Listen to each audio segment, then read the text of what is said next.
আসলে আমি বিয়ে করবো না, বিয়ে না করলে এই মুহূর্তে তোর মাকে ডিভোর্স দিব, এই মুহূর্তে এখনই তোর মাকে নিয়ে যেদিকে দুই চোখ যায় তুই বের হয়ে যাবি। তো সবাইকে অনুষ্ঠান শোনার আগে বিনীতভাবে অনুরোধ করছি আমাদের চ্যানেলটি সাবস্ক্রাইব করবার জন্য। এখানে সাবস্ক্রাইব বাটনটি আছে, প্লিজ ক্লিক করবেন। পাশে একটা বেল বাটন আছে, বাটনটি অন করে নেবেন। সবার প্রতি রিকোয়েস্ট থাকছে। শুরুতেই আমার সঙ্গে কে রয়েছেন একটু পরিচয় করিয়ে দিতে চাই আপনাদের সঙ্গে। হ্যাঁ, আপনার নামটা একটু বলুন। হ্যাঁ, আমার নাম নিশি। নিশি, বয়স কত? 19 বছর 8 মাস। 19 বছর 8 মাস। কোথায় থাকছেন এখন? এখন আছি নর্দায়। নর্দাতে। আর জন্ম জেলা? আমার হোম ডিস্ট্রিক্ট হচ্ছে নোয়াখালী। নোয়াখালীতে। নোয়াখালী সদরে। এই অনুষ্ঠানটা শোনেন নিয়মিত? নিয়মিত বলতে একবারে সেই কলেজ লাইফ থেকে, কলেজ বলতে ইন্টার ফার্স্ট ইয়ার থেকে রেগুলার শোনেন? রেগুলার। তখন কি মনে হতো যে জীবনের গল্প কখনো এখানে এসে বলবেন? হ্যাঁ, তখন আমার মনে হতো, কিন্তু আমি তখন ভাবতাম যে আমি তো তখন নোয়াখালী ছিলাম, কলেজে ছিলাম, আসলে আমি এতই ভক্ত যে ইউটিউবে দেখতাম। আচ্ছা। তারপরে হচ্ছে আপনাদের যে 21শে ফেব্রুয়ারির পরে যে একটা বই ছিল, একটা আরজেকি দিয়ে আই লাভ আরজেকি ছিল, প্রথম পেজে লেখা ছিল। তারপরে 10টা গল্পের, হ্যাঁ, ওই বইটা আমি ফার্মগেটে ছিলাম হোস্টেলে, তখন ওই বইটা আমি অনলাইনের মাধ্যমে নিই। আমি বুঝতে পারছি আপনি খুব ম্যাড ফ্যান। ঠিক আছে, শুনি আপনার জীবন গল্প ছোটবেলা থেকে, যেখান থেকে বলার আপনি বলুন প্লিজ। ছোটবেলা থেকে শুরু করতে হচ্ছে, আগে আমার আম্মুর দিক থেকে শুরু করি, যে কারণ আমার আম্মুর পর থেকে আম্মু হচ্ছে একটা নোয়াখালীরই একটা সদরের একটা সম্ভ্রান্ত ফ্যামিলির মেয়ে। আমার নানাও হচ্ছে একজন সাংবাদিক ছিল। তো ওই হিসেবে ওনাদের ফ্যামিলি ব্যাকগ্রাউন্ড খুবই ভালো। আমার নানুর বাবা ছিল ইঞ্জিনিয়ার, নানুরা সবাই। কিন্তু আম্মু অত পড়াশোনা করার সুযোগ পায় না, ক্লাস 10 পর্যন্ত পড়াশোনা করে। তো ক্লাস 10-এ সাবজেক্ট খারাপ হওয়ার পর আম্মু আর পড়াশোনা করায় না। আর আম্মু নিজে থেকে আগ্রহ ছিল না, আম্মু কাজের মাধ্যমে ছিল সবসময়, যে ঘরের কাজ করবে এই। তারপরে আম্মুর হচ্ছে 3 বোন 2 ভাই। তো আম্মুর পর্যায়ক্রমে আম্মুর বিয়ে হয় হচ্ছে ফেনী জেলায় একজন আদম ব্যবসায়ীর কাছে বিয়ে হয়।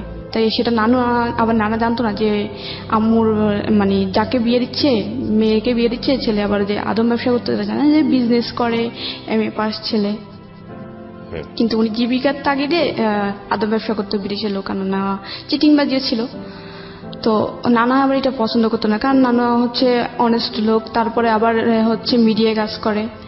নানা এটা কোনোভাবে নিতে পারতো না। তারপরে যাই হোক, মেয়ে বিয়ে দেওয়ার পরেও আম্মুরদের ঘরে হচ্ছে কি, আম্মুর সংসারে মানে আম্মু হচ্ছে সদরের নোয়াখালীর, আর আম্মুর বিয়ে হচ্ছে ফেনীতে, মোটামুটি অনেকটা দূর, অন্য একটা জেলা। তো ওইখানে বিয়ে হওয়ার পরে আম্মুর বিয়ে হওয়ার 13 বছর কেটে যায়, কোনো সন্তান হয় না। মোটামুটি এদিক থেকে কিন্তু আম্মু খুব একটা অশান্তিতে ছিল, মানে শ্বশুর বাড়ির থেকে অনেক কথা শুনতো, আবার এখানে বাড়িতে আসলে অনেক কথা শুনতো যে কেন ছেলে মেয়ে হয় না। তারপরে হচ্ছে এখানে আব্বুর দিক থেকে আম্মু কিন্তু হ্যাপি না। আব্বু আদা ব্যবসা করে, 6 মাস থাকে পালানো, 6 মাস থাকে বাড়িতে। কিন্তু আব্বুর একটা কি, ওনাদের আব্বুদের ফ্যামিলি আবার পুরোটাই শিক্ষিত। আব্বু আবার আমাদের ওখানে ফেনী জেলার সেক্টর কমান্ডার ছিল, মুক্তিযোদ্ধা। তো মুক্তিযুদ্ধের সেক্টর কমান্ডার থাকা অবস্থায় উনি, তারপরে ওই সময় আর ওই যে মুক্তিযুদ্ধের অতটা মূল্যায়ন করা ছিল না, উনি ওনার জীবিকা ছিল না, তো উনি আদা ব্যবসায়ী করতো। তারপরে আম্মুর অতটা খরচ বিয়ার করতো না, অনেক ফ্যামিলিতে শ্বশুরবাড়িতেই যে আমার দাদি করতো, কোন রকম মানে খাওয়া দাওয়া চলতো আর কি। আম্মু কোনোভাবে করতো না, যে ফ্যামিলি থেকে আসতো ওই ফ্যামিলি ভাবে। তারপর আম্মু কিন্তু হ্যাপি ছিল, এটা কি দাদু আদর করতো। তো আম্মু যখন 13 বছর পর্যন্ত কোনো ছেলে সন্তান হয় না, আব্বু কি করলো, কোথা থেকে একটা মেয়ে এনে দিল, 7 মাস বয়সের, ছোট্ট একটা 7 মাস বয়সের মেয়ে। আম্মু জানে না যে কোত্থেকে এনে দিয়েছে, কিন্তু আম্মু খুবই এক্সাইটেড, কারণ আম্মু হচ্ছে বড় খালা, মেজো খালা, বড় মামি, ওদের যত ছেলে মেয়ে হয়েছে সবগুলো ছেলে মেয়ে কিন্তু আম্মু মানুষ করছে। আম্মু একদম কোলে পিঠে খাওয়ানো সব কিছু আম্মু করছে। আম্মু বাচ্চাদের প্রতি খুব এক্সাইটেড ছিল, আর ওই বাচ্চাদের খুব আদর করতো। তো যখন একটা 7 মাস বয়সের বাচ্চা নেয়, আম্মুর বলে যে কি এটা আজকে থেকে তোমার। আম্মু আর কিছু জিজ্ঞেস করে না, আম্মু শুধু জিজ্ঞেস করছে যে মেয়েটা তো আমার। হ্যাঁ বুঝলাম, পুরো কাগজপত্র করে নিয়ে আসছো? হ্যাঁ কাগজপত্র করে নিয়ে আসছি, মেয়েটা হচ্ছে আজকে থেকে তোমার, এটা আমাদের মেয়ে, আমরা বড় করব। তারপরে ওই 7 মাস বয়সের মেয়ে, আম্মু জিজ্ঞেস করে যে মেয়েটার টাইম অফ বার্থ কবে। তো বললো যে আমি ওর মাকে জিজ্ঞেস করলাম যখন আনি, তখন ওর মাকে জিজ্ঞেস করলাম, বললো যে কি 1998 সালের 15 নভেম্বর। তো আম্মু এটা আবার লিখে রাখে। তারপরে হচ্ছে বাচ্চাদের ছোট যখন থাকে আবার এই যে হাম বা নিউমোনিয়ার জন্য টিকা দেওয়া হয় 5টা বা 7টা সামথিং, ঠিক জানি না। তো ওই টিকা দেওয়ার জন্য ওই টিকার কার্ডে ডেটটা উল্লেখ করে রেখে দেয়। তারপরে হচ্ছে আম্মু আমাকে বড় করতে, কিন্তু আব্বু আবার দিয়ে যায়, আর খবর নেই বাচ্চার, আর খোঁজ খবর নেয় না, আবার পালানো, টাকা মেরে দেয়, এই সেই বিদেশে ও আসে, ওর টাকা মেরে দিচ্ছে, এইসব ঝামেলার ভিতরে নানা এইসব সহ্য করতে পারে না। অনেক এক পর্যায়ে ফেনী থেকে লোক নোয়াখালী সদর পর্যন্ত পৌঁছায় যায়, নানুর বাড়িতে পর্যন্ত। আচ্ছা। তো নানা খুবই অপমান হচ্ছে লোকদের কাছে। তারপর নানা বলে কি আমি এখন মেয়েকে নিয়ে নিব, আমি 13 বছর পর্যন্ত 14 বছর হয়ে গেছে, মানে 13 বছর পর্যন্ত বাচ্চা হয় না। তো আমার যে মেয়েটাকে 7 মাস বয়সে এনে দেয়, তার বয়স যখন 2.5 বছর হয়, ভাই 15 সামথিং, তখন নানা বলতেছে যে আমি আর রাখবোই না, মেয়ে নিয়ে নেবো, হয়তো ওর আদম ব্যবসা ছাড়বে, নাহলে আমার মেয়েটা আমি একবারে ডিভোর্স করে নিয়ে নেব।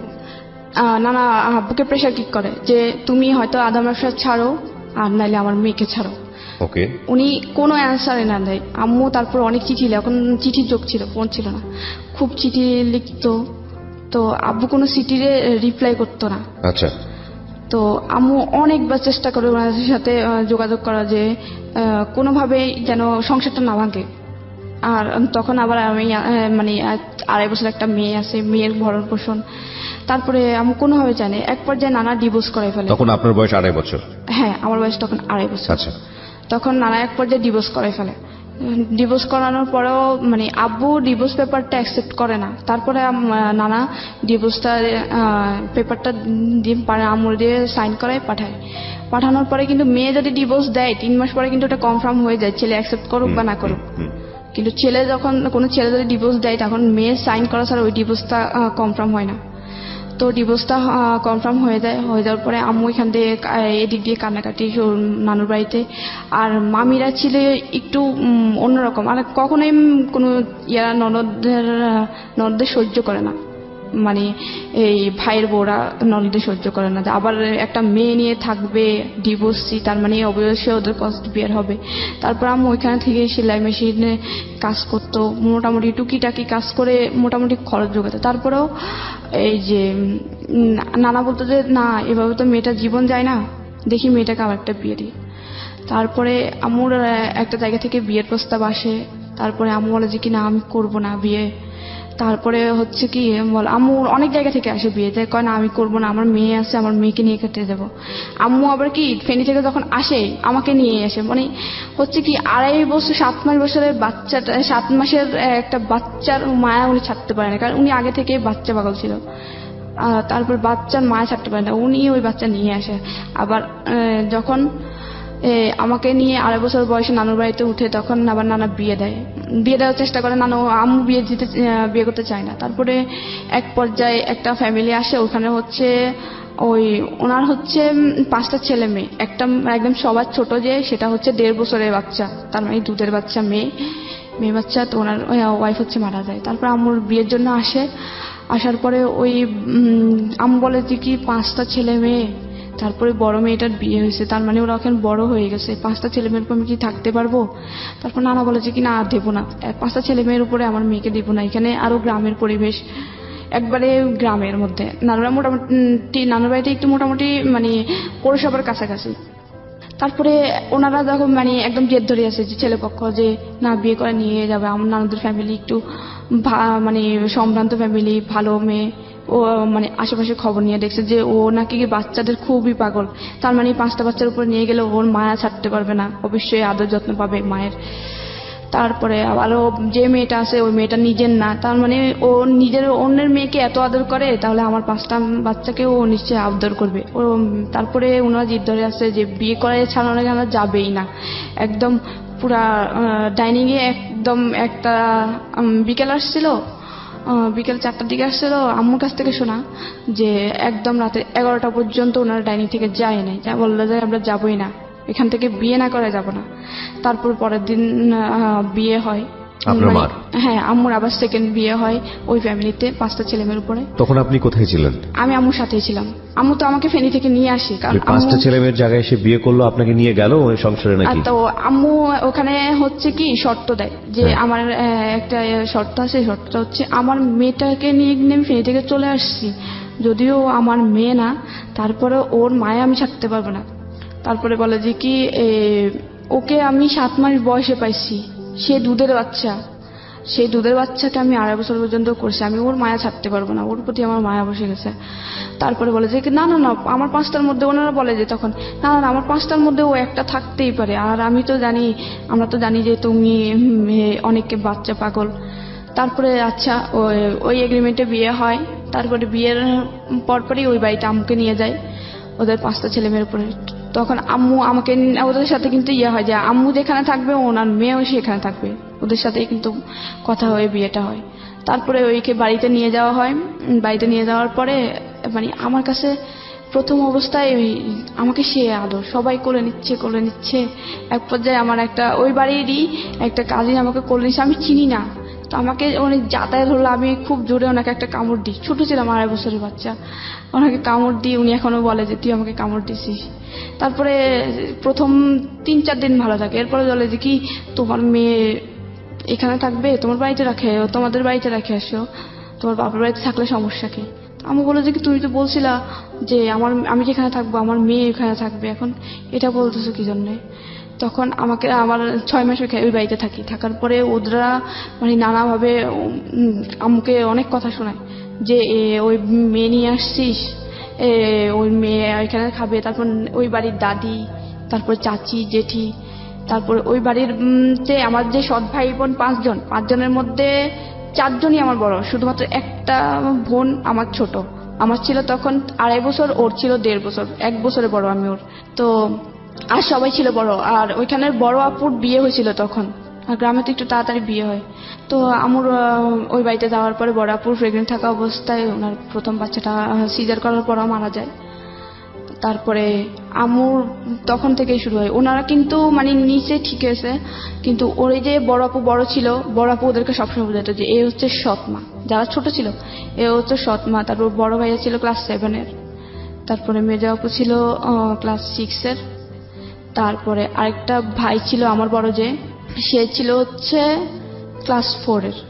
তারপরে ওদেরকে সবসময় বোঝাতো। তো ওই বড় আপু আর বড় ভাই আম্মুর সাথে মানে অগত্য ভাষায় গালাগালি করতো, কোনো কিছু হলে আম্মুকে বলতো যে চোর, এই সেই। আম্মু বাপের বাড়িতে যাইতো না, তাহলে চুরি করবে কি জন্য? আর আম্মুর বাপের বাড়িতে মানে এই বাড়ির তুলনায় আম্মুদের বাপের বাড়িতে সম্পত্তি পাই কয়েকশো গুণ আছে বেশি, কারণ আম্মুরা অনেক সম্ভ্রান্ত, ওরা কিন্তু অতটা মোটামুটি সচ্ছল আর কি, অতটাই জানা। তো আম্মুকে সবসময় মানে অনেক, তারপর বলতো যে কাজ পারে না। আম্মু হচ্ছে কি শহরে বড় হয়েছে, শহরের একটা, আম্মু কিন্তু আগে ঢাকায় ছিল, তারপরে বিয়ের আগে ওনাদের গ্রামের বাড়িতে যায়, তখন বিয়ে হয়। তারপরে আম্মু অত বেশি গ্রামের কাজ পারতো না, যে ধান সিদ্ধ করা, তারপরে চাটাই বানানো, বিয়ে শীতল পাটি বানানো, অত পারতো না। কিন্তু আম্মু ওই তারপরেও মানায় নিছিল যে পাতা দিয়ে রান্না করা লার্কির চুলায়, তারপরে এসব কিছুই মানে নিছে। তারপরে কিছু একটু ভুল হইতো, কারণ উনি মাত্র আসছে একদম শহর থেকে, যারা ছোটবেলা থেকে ঢাকায় বড় হওয়া, ওরা কিন্তু হঠাৎ করে লাড়কি চুলায় গেলে কিন্তু অবশ্য ওদের একটু গোলমিল হয়। এত পরিমাণ কথা ছিল, আমার জেঠি কথা শোনাইতো, দাদু কথা বলতো, কোত্থেকে আনছে নবাবের বেটি, এই সেই যা পারতো বলতো। আর আমার শুধু কাঁদতো। আর ওই ভাইয়া শুধু একটু যদি তরকারি মানে একটু হইতে দিত, বলতো যে ঝাড়ুর আগা ধরে গোড়া দিয়ে মারা উচিত, একটারে আনছে ঠিক মতো রান্না বান্না করতে পারে না, ঠিক টাইমে। উনি তো আসলে আগের মায়ের ঘরের ছিলেন। হ্যাঁ হ্যাঁ, ওনারা আম্মু সৎ ছেলে মেয়ে, কিন্তু আম্মু কখনোই ছেলে মেয়ে কাউকে বলতো না যে ও আমার সৎ ছেলে মেয়ে, বা কেউ বুঝতে পারতো না। ইভেন এখনো পর্যন্ত কেউ জানে, মানে কাউকে না বলে কেউ বুঝতে পারে না যে ওনার সৎ ছেলে মেয়ে, যে 5টা ছেলে মেয়ে সৎ। এলাকায় মানুষের কাছে এত পরিমাণে সুনাম আমার আম্মুর, যে একমাত্র দেখা যে সৎ মা এরকম হয়, আর 5টা ছেলে মেয়েকে এতটা আপন করে নেওয়া। তারপরে হচ্ছে আমার ওইখানে যায়, তারপরে আমার বলে যে কি আমার তখন 3 বছর হয়, 2.5 বছর থেকে আমি 6 মাস পর্যন্ত থাকি।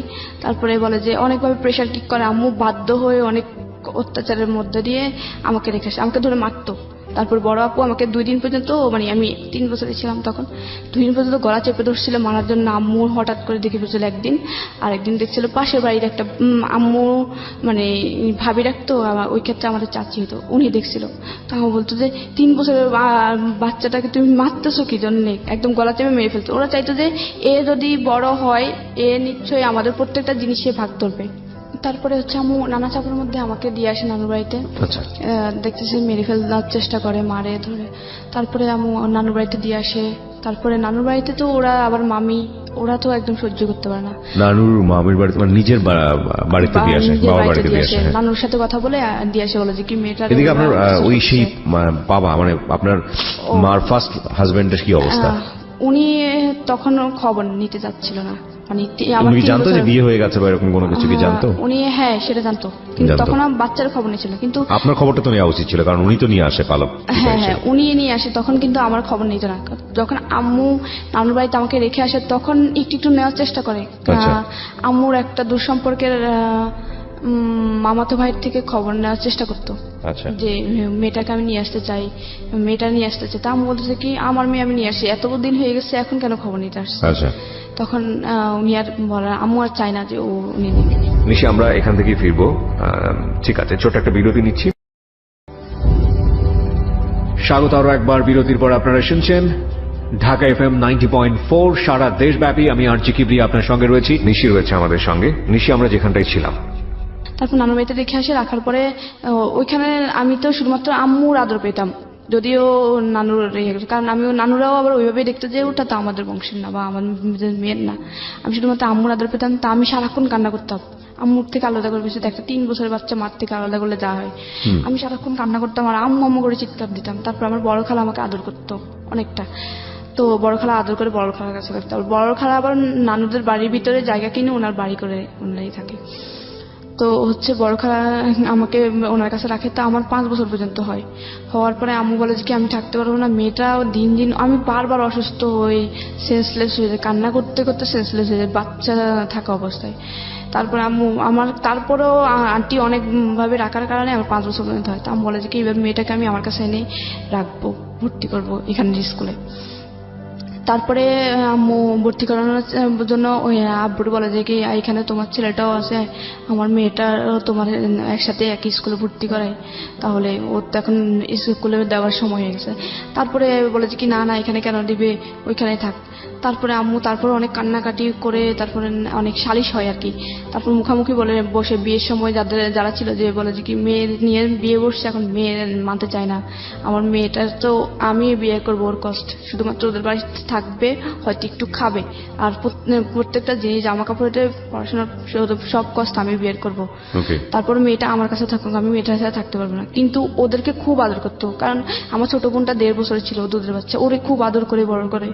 ও আমার আম্মুরে মা বলে ডাকতো, কারণ ও তো বাচ্চা ছিল, আম্মু এইভাবে বড় করে। কিন্তু অন্য সবাই কিন্তু আম্মুর সাথে খুবই বাজে ব্যবহার করতো, আম্মু আদর করতো। ফারুক ভাইয়া যখন মানে বড় ভাইয়া যখন 7 ছিল, তখন 7 থেকে ভাইয়া পড়াশোনা করতে যেত না, কিন্তু ভাইয়ারা খুব চাইতো পড়াশোনা করো করো করো পড়াশোনা করো। তারপরে আমাকে অনেক সালিশ হয়ে এলাকার মুরব্বি যারা ছিল বিয়েতে, তারপর নিয়ে যায় ওই বাড়িতে। নিয়ে যাওয়ার পরে আমাকে ফার্স্ট ক্লাস 1-এ ভর্তি করে। তখন আমার আবার জন্ম তারিখ একটু চেঞ্জ করে দেয়, যে আমার যখন 15 নভেম্বর ছিল ওই বয়সে আমাকে ভর্তি করতে পারতেছিল না। ওই সময়টা থেকে আপনি জানতেন যে এরা আপনার অরিজিনাল বাবা মা না? না না, আমি জানতাম না, কারণ আমি বুঝতাম না। আম্মু বুঝাইতো যে ও তোমার বাবা, ও তোমার ভাই, ও তোমার বোন। তা আমি বলতাম যে ভাইয়া ভাইয়া। কিন্তু আমার মাঝে মাঝে বলতাম আম্মু বড় ভাইয়া পপিকে আদর করে আমাকে করে না কেন, এটা কিন্তু আমি খুব প্রশ্ন করতাম আম্মুকে। আচ্ছা আচ্ছা। আমার কিন্তু মনে আছে যে এটা আমি খুব ইয়ে করতাম, যে আম্মু বড় ভাইয়া পপিকে আদর করে আমাকে করে না কেন, আমি তো ভাইয়া রাখি। ও আমি যদি বলতাম যে ভাইয়া বলে এবার ধরতাম, ঠাস করে থাপ্পড় মারতো, যদি শর্ট এটা বলে থাকুন। তো আমার আবার বুঝতাম যে নিশ্চয় কোনো সমস্যা, আমি ভাইয়া রাখি তারপরেও কেন জানে আমাকে আদর করে না। বড় আপু তো পাইলে যেখানে আমাকে একা পাবে সেখানে গলা চাপে, যেখানে একা পাবে সেখানে গলা চাপে। তারপরে আম্মু সালিশের পরে আমাকে যখন নিয়ে আসে ভর্তি করে ওইখানে একটা স্কুলে, জন্ম তারিখ চেঞ্জ করে 1 জানুয়ারি দেয়। 15 নভেম্বরে ভর্তি করতে পারছিল না, যে এত ছোট মেয়ে ভর্তি করবো না। ক্লাস 1-এ। তারপরে ওদের সাথে আমরা, তারপর ক্লাস 4-এর যে ভাইয়া ছিল ওরে আবার আমাদের সাথে, ও পড়াশোনায় ভালো ছিল না। আমি বললো যে ওর তো এখনো বয়স বেশি হয় না, ওরে 1-এ দিয়ে দাও। তো ওরে 1-এ দিয়ে দেয় আমার সাথে। আমি, তারপর আমার ওই ভাইটা, আমার সৎ ভাই, আমার বড় যেটা ওটা ছোট ভাইটা, তারপরে আমার একটা চাচাতো বোন, ওই বাড়ি চাচাতো বোন, আমরা 3 জন একসাথে ক্লাস 1-এ ভর্তি হই। তো আমাদের যখন ভর্তি হয় তখন আমাদের রুল ছিল হচ্ছে, আমার ভাই ছিল হচ্ছে 43, আমার ছিল 44, আমার ওই বোনের ছিল 45। আমরা সিরিয়ালে ভর্তি হই। ভর্তি হওয়ার পরে তারপরে আমাদের জন্য আম্মু বলে যে কি, আম্মু আব্বুরে বোঝায় যে ফারুক মানে বড় ভাইয়া তো পড়াশোনা করে না, ওর জন্য এমন একটা ছেলে রাখো ও যেন পপিকে পড়াইতে পারে, পলিরে পড়াইতে পারে, আমার নাম হচ্ছে নিশি, আমাকে পড়াইতে পারে, ফিরোজকে পড়াইতে পারে এবং পলিরে পড়াইতে পারে, ফারুকরে পড়াইতে পারে। ফারুকরে বুঝায় ওর সমবয়সী কাউকে নাও বা ওর থেকে একটু বড় কাউকে নাও, যেন ওরে বুঝায় ওর বন্ধু হয়ে পড়াশোনা করাতে পারে। তারপরে হচ্ছে আমাকে ক্লাস 1-এ যখন ভর্তি করানোর পরে টিচার রাখা হয়, তারপর টিচারে পড়াশোনা করাতো। তো আমি ওদের চেয়ে একটু পড়াশোনা ভালো ছিল, ওদের সবার চেয়ে। মানে বাড়ির ভিতরে যখন আমাদের 3 জন একসাথে ভর্তি হয়, 3 জনের থেকে কিন্তু আমি ফার্স্ট। আবার বাড়ির ভিতরে আমাদের ঘরে 5 ভাই বোনের সাথে কিন্তু আমি পড়াশোনা একটু ফার্স্ট ছিলাম। তো ক্লাস 1-এ যখন ভর্তি করানো হয় তখন আমার রোল ক্লাস 2-এ যখন উঠি, রেজাল্ট দেওয়ার পর আমার রোল 2-এ, ওদের সবার চোখ কান একদম উপরে উঠে যায় যে ওই মেয়েরে আমরা এত ইয়ে করি, ওর তো দেখা যাচ্ছে সম্ভাবনাময় যে ও বড় হলে কি যদি এরকম পড়াশোনা আগে যায় কিন্তু ও কোনো কিছুতে কিন্তু কমতি থাকবে না, কারণ ওর মা মোটামুটি কিন্তু পড়াশোনা করছে, ওরা কিন্তু ওইভাবে আগাবে। তো আমি কিন্তু শুধু আমাকে একা চেষ্টা করতো না, সবাই নিয়ে চেষ্টা করতো। তো যখন রুল 2 হয় তখন ওদের চোখ কান উপরে, তখন ওরা চিন্তা করে যে আমাকে মেরে ফেলবে যেভাবে হোক। তখন আমি আমার ভাই ছোট ভাইয়ের সাথে খেলতেছিলাম, আমরা একসাথে পড়তাম, তো এই জন্য একসাথে খেলতাম। তো মাঠের মধ্যে খেলতাম, মাঠের পাশে একটা তাল গাছ ছিল, তাল গাছের কিন্তু চারপাশে পাতাগুলো ছড়াই থাকে, মানে যে তালের যে ঢাল না, পাতার যে ইয়ে থাকে, ডাঁটি থাকে, ডাঁটির মধ্যে কিন্তু করাতের মতো ধার থাকে। তো এরকম ছোট একটা তাল গাছ, তো তাল গাছের করাতগুলো দাঁড়ানো ছিল, এইভাবে পাখাগুলো বানানো। তো ও এরকম গোল্লা দৌড় বলতাম আমরা গ্রামের বাসায়, তো গোল্লা দৌড় খেলছিলাম। ওই ভাইদের আগে বড় আপু শিখে দেয় যে ও খেলার সময় ও যখন তাল গাছের সাইড দিয়ে যাবে, ওরা ধাক্কা মারবে যেন তাল গাছের ওইখানে পড়েও যেন 2 ভাগ হয়ে যায় একদম। তো আমি ক্লাস 2-এ তখন, আমি এখন সাদা একটা শার্ট ছিল গায়ে, তখন আমি খেলতেছিলাম, তখন তাল গাছের গোড়া দিয়ে আমি যাচ্ছিলাম, ভাই আমার পিছন দিয়ে যখন ফলো করলো যে আমি আসছি, ছোট ভাইয়া, ও মানে খুব জোরে আমাকে ধাক্কা দেয়, আমি উপড়ে যাই গাছের ওই একদম ঠিক ও যে টার্গেট ছিল টার্গেট বরাবর, কিন্তু ধাক্কাটাও আসতে হয়ে যায় যে আমার যে একদম পুরা ভাগ হয়ে যাবে ওরকম হয় না। হয় কি আমার একদম ছাকনার নিচ দিয়ে 7-8 ইঞ্চির মতো কাটা যায়, অনেক বড়, মানে হচ্ছে এক সাইড দিয়ে পুরো অনেকটা ভাগ হয়ে যায়। আরেকটু যে প্রেশার কিক হতে আমার কিন্তু মেরুদণ্ড পর্যন্ত পৌঁছায় যেত, মেরুদণ্ড পর্যন্ত পৌঁছায় না, মেরুদণ্ড থেকে 1.5 ইঞ্চি বা 2 ইঞ্চি দূরে, অনেক ভয়ঙ্কর ভাবে কাটা যায়। ওই যে আমি ওইখানে এভাবে নাম জানি, ওই যে তালের যে কালো করাতগুলো থাকে ওগুলো আবার একটু নরম টাইপের থাকে, একটু মশলা দিলে আবার একটু ভাঙে, ওগুলা ভেঙে সব আমি পড়ে যাই। পরে আমি মানে হাতের ডান হাত দিয়ে ওই ছাকনাটা ধরেই চাচি আম্মা বলে ডাক দিছি চিৎকারে। ওদিন বাড়িতে কেউ ছিল না, আমি আর ভাইটাই ছিলাম। ওদের প্ল্যান ছিল যে ওরাও সবাই বাইরে যাবে, বাইরে বলতে হচ্ছে বড় আপুর শ্বশুর বাড়িতে যাবে, বড় আপুর বাচ্চা হয়ে আরেকটা সেকেন্ড বাচ্চা হয়ে মারা গেছে, তা আম্মু ওইখানে, আম্মু আপু সবাই যায় দেখতে, শুধু বাড়িতে চাচি ছিল একটা অন্য ঘরের। তো আমি চাচি আম্মা বলে ডাক দেওয়া সেন্সলেস হয়ে যায়, কারণ আমার এত পরিমাণে ব্লিডিং হচ্ছিল, কারণ খুব 7-8 ইঞ্চি কাটা যাওয়া, মানে আমি ওই ক্লাস 2-এর বাচ্চার মোটামুটি শেষ অনেকটাই। তারপরে চিৎকার দিয়ে পড়ে যায়। চাচি আম্মা কি করে, মানে উনি কিছু বুঝতে পারতেন না, এত কাটা গেছে আর এত রক্ত দেখে উনি ওনার পুরো কাপড় খুলে ফেলে, পুরো কাপড় খুলে আমার পেঁচা। উনি বুঝতেছে না যে উনি আবার অত শিক্ষিত না, তো মানে ফার্স্ট মানে প্রাথমিক চিকিৎসা অত কিছু ধারণা নেই, কিন্তু উনি পাগলের মতো হয়ে দেখে ভয়ে পুরো কাপড় পেঁচাচ্ছিল, প্রচুর ব্লিডিং হয়। তারপরে এখানে ওই বাড়িতে খবর দেওয়া হয়, আম্মু দৌড়ায় আসে, তারপর হসপিটাল নেওয়া হয়। নেওয়ার পরে আম্মু হসপিটাল নেওয়ার পরে আমার 2 দিন পরে মেবি জ্ঞান আসে, মানে অনেক কাটা চিড়ের ওয়াশ টস করে। তারপর 2 দিন পরে জ্ঞান আসে, বলে আম্মু ভাই আমার ধাক্কা দিছে। আমার সাথে সাথে মুখ চাপে বলে যে তুই পড়িস না, বললে তোর আব্বু কিন্তু তোর ভাইয়ারা মারবে, তারপরে হচ্ছে তোর বাড়ি থেকে বের করে দেবে। আম্মু খুব কান্নাকাটি, কেন যেটা কথা, আম্মু শুধু ডাইকে এটা বললো যে ফিরোজ তুই ওটা ধাক্কা দিছিস, কেন আমি ওটা ধাক্কা, কারণ নিশি কিন্তু বলছে যে তুই ধাক্কা দিছিস, ও কিন্তু মরে যেত, তোর কি একটু মায়া হয় নাই। যে ও তো ওদেরকে কোনো ক্ষতি করে, তোর তো বোনও। আম্মু ওটা বুঝে বুঝে, তারপর আম্মু কিছু বলে নাই, চাইছিল যে এটা নিয়ে একটা সালিশ করতে যেভাবে, তারপরে আর করে নাই। অনেকে প্রায় 3 মাস পরে আমি ভালো হই। তারপরে আবার ক্লাস 2 থেকে আমার 3-তে ক্লাস রুল 1 হয়। তারপর ওদের মানে নানা অত্যাচার আছে। আব্বু মারতো খুব, এসব নিয়ে কিছু বললে মানে দাদি শিখে দিত যে ও ছেলে মেয়েদের ইয়ে করবে। তারপর 4-এ যখন উঠি তখন না 4-এ উঠি, হ্যাঁ, তখন আমার রুল 1 হয়। 1 হওয়ার পরে যখন 5-এ উঠবো, এর আগে ভাইয়া কি করে, এলাকায় একটু রাজনীতি করতো। ওই এলাকার হেড স্যার, আমাদের গ্রামের হেড স্যারের সাথে কথা বলে যে ওই ও হচ্ছে আমার বোন, ওরা যদি এবার 4-এ যদি ফেল না করে এসিস তোর কিন্তু এলাকায় থাকতে দিব না। কিভাবে করবি জানি না। তো উনি কি করে, উনি ভয় পেয়ে উনি আমাকে ফেল করায় ক্লাস 4-এ। এখন এটা তো পুরো অবিশ্বাস্য যে ক্লাসের ফার্স্ট গার্ল সে কখনো ফেল করতে পারে না, তাও আবার ক্লাস 4 থেকে 5 উঠবে। তারপর আম্মু খুবই কনফিউজ, কারণ আম্মু বললো যে আমি ওরে পড়াই, আমি জানি ওর পড়াশোনা কেমন। তো আম্মু বলে যে কি আমি ওই খাতা চ্যালেঞ্জ করব, যে আমি খাতা দেখবো, আমার মেয়ের খাতা দেখে তারপর আমি মানবো যে আমার মেয়ে ফেল করে। আমি প্রচুর কান্না, আম্মু আমাকে খুব মারে যে ফেল করছিস কি জন্য, নিশ্চয়ই তোর খারাপ। তারপর আম্মু হেড স্যারের কাছে যাই, বা আমাদের প্রধান শিক্ষক উনি স্বীকার করতে চাচ্ছিল না যে এরকম কিছু। পরে আম্মু বলে যে কি আমি আপনাদের স্কুল কর্তৃপক্ষের কাছে যাবো, স্কুলের মালিকের বাড়ির পাশে ছিল, ওখানে যাই। তারপরে অনেকের পরে উনি স্বীকার হয় যে আপনার ছেলে আমাকে বাধ্য করছিল, ফেল করার জন্য বাধ্য করছিল। উনি আমার বাড়িটারি আগুন দিবে এই সবের জন্য আমি বাধ্য হই। এটা ক্লাস 4-এ, আমি 5-এ উঠবো আর ফাইনালে ফেল করায়। তারপরে আম্মু বলে যে আমি খাতা দেখবো, তখন আম্মু অনেক জোরাজোরির পরে তারপরে উনি বুঝতে পারে যে আম্মু হাল ছাড়ার মেয়ে না। আম্মু কনফিডেন্স ছিল আমি আমার মেয়েকে পড়াই, ও ফেল করতে পারেই না। তারপরে ইয়ার পরে উঠাই, চাপে পড়ে উঠাই, তখন আমার রুল ইয়া হয় না, 1 হয় না আর কি। তারপরে অনেক কারণ 1 তো দিয়ে দেয়, কারণ আবার যেটা ঘোষণা হয়ে গেছে রেজাল্ট, এটা তো আবার ইডিট করতে অনেক সমস্যা, অনেক কিছু ফেস করতে হবে। তারপরে একটা 12 রুলের ওতে চলে যায়, ওর জায়গা আমাকে দেয়। তারপরে হচ্ছে আমি 6-এ উঠি। তারপর ও খুব মারামারি করতাম, আমি পড়তে দিত না, ইয়ে করতো, আম্মুকে অনেক গালাগালি করতো, অনেক অত্যাচারের মধ্যে দিয়ে, কারণ পড়াশোনার খরচ দিত না, নানুর বাড়ি থেকে আম্মু আনিয়ে দিত, তারপর সেলাই মেশিন চালা আমার খরচ বিয়ে করতো। তারপরে আমি 6-এ উঠি, 7-এ উঠি। তারপর আমার স্কুল জীবনটা খুব ভালো ছিল। আমি যখন হাই স্কুল জীবনে যাই আমার খুব ভালো লাগতো, কারণ আমি হাই স্কুলের জীবনটা স্যাররা আমার খুব আদর করতো। মোটামুটি হাই স্কুল তো অনেক স্কুল থেকে এসে একটু কন্টেস্ট হয়ে যায়, তখন আমার রুল হয় 6।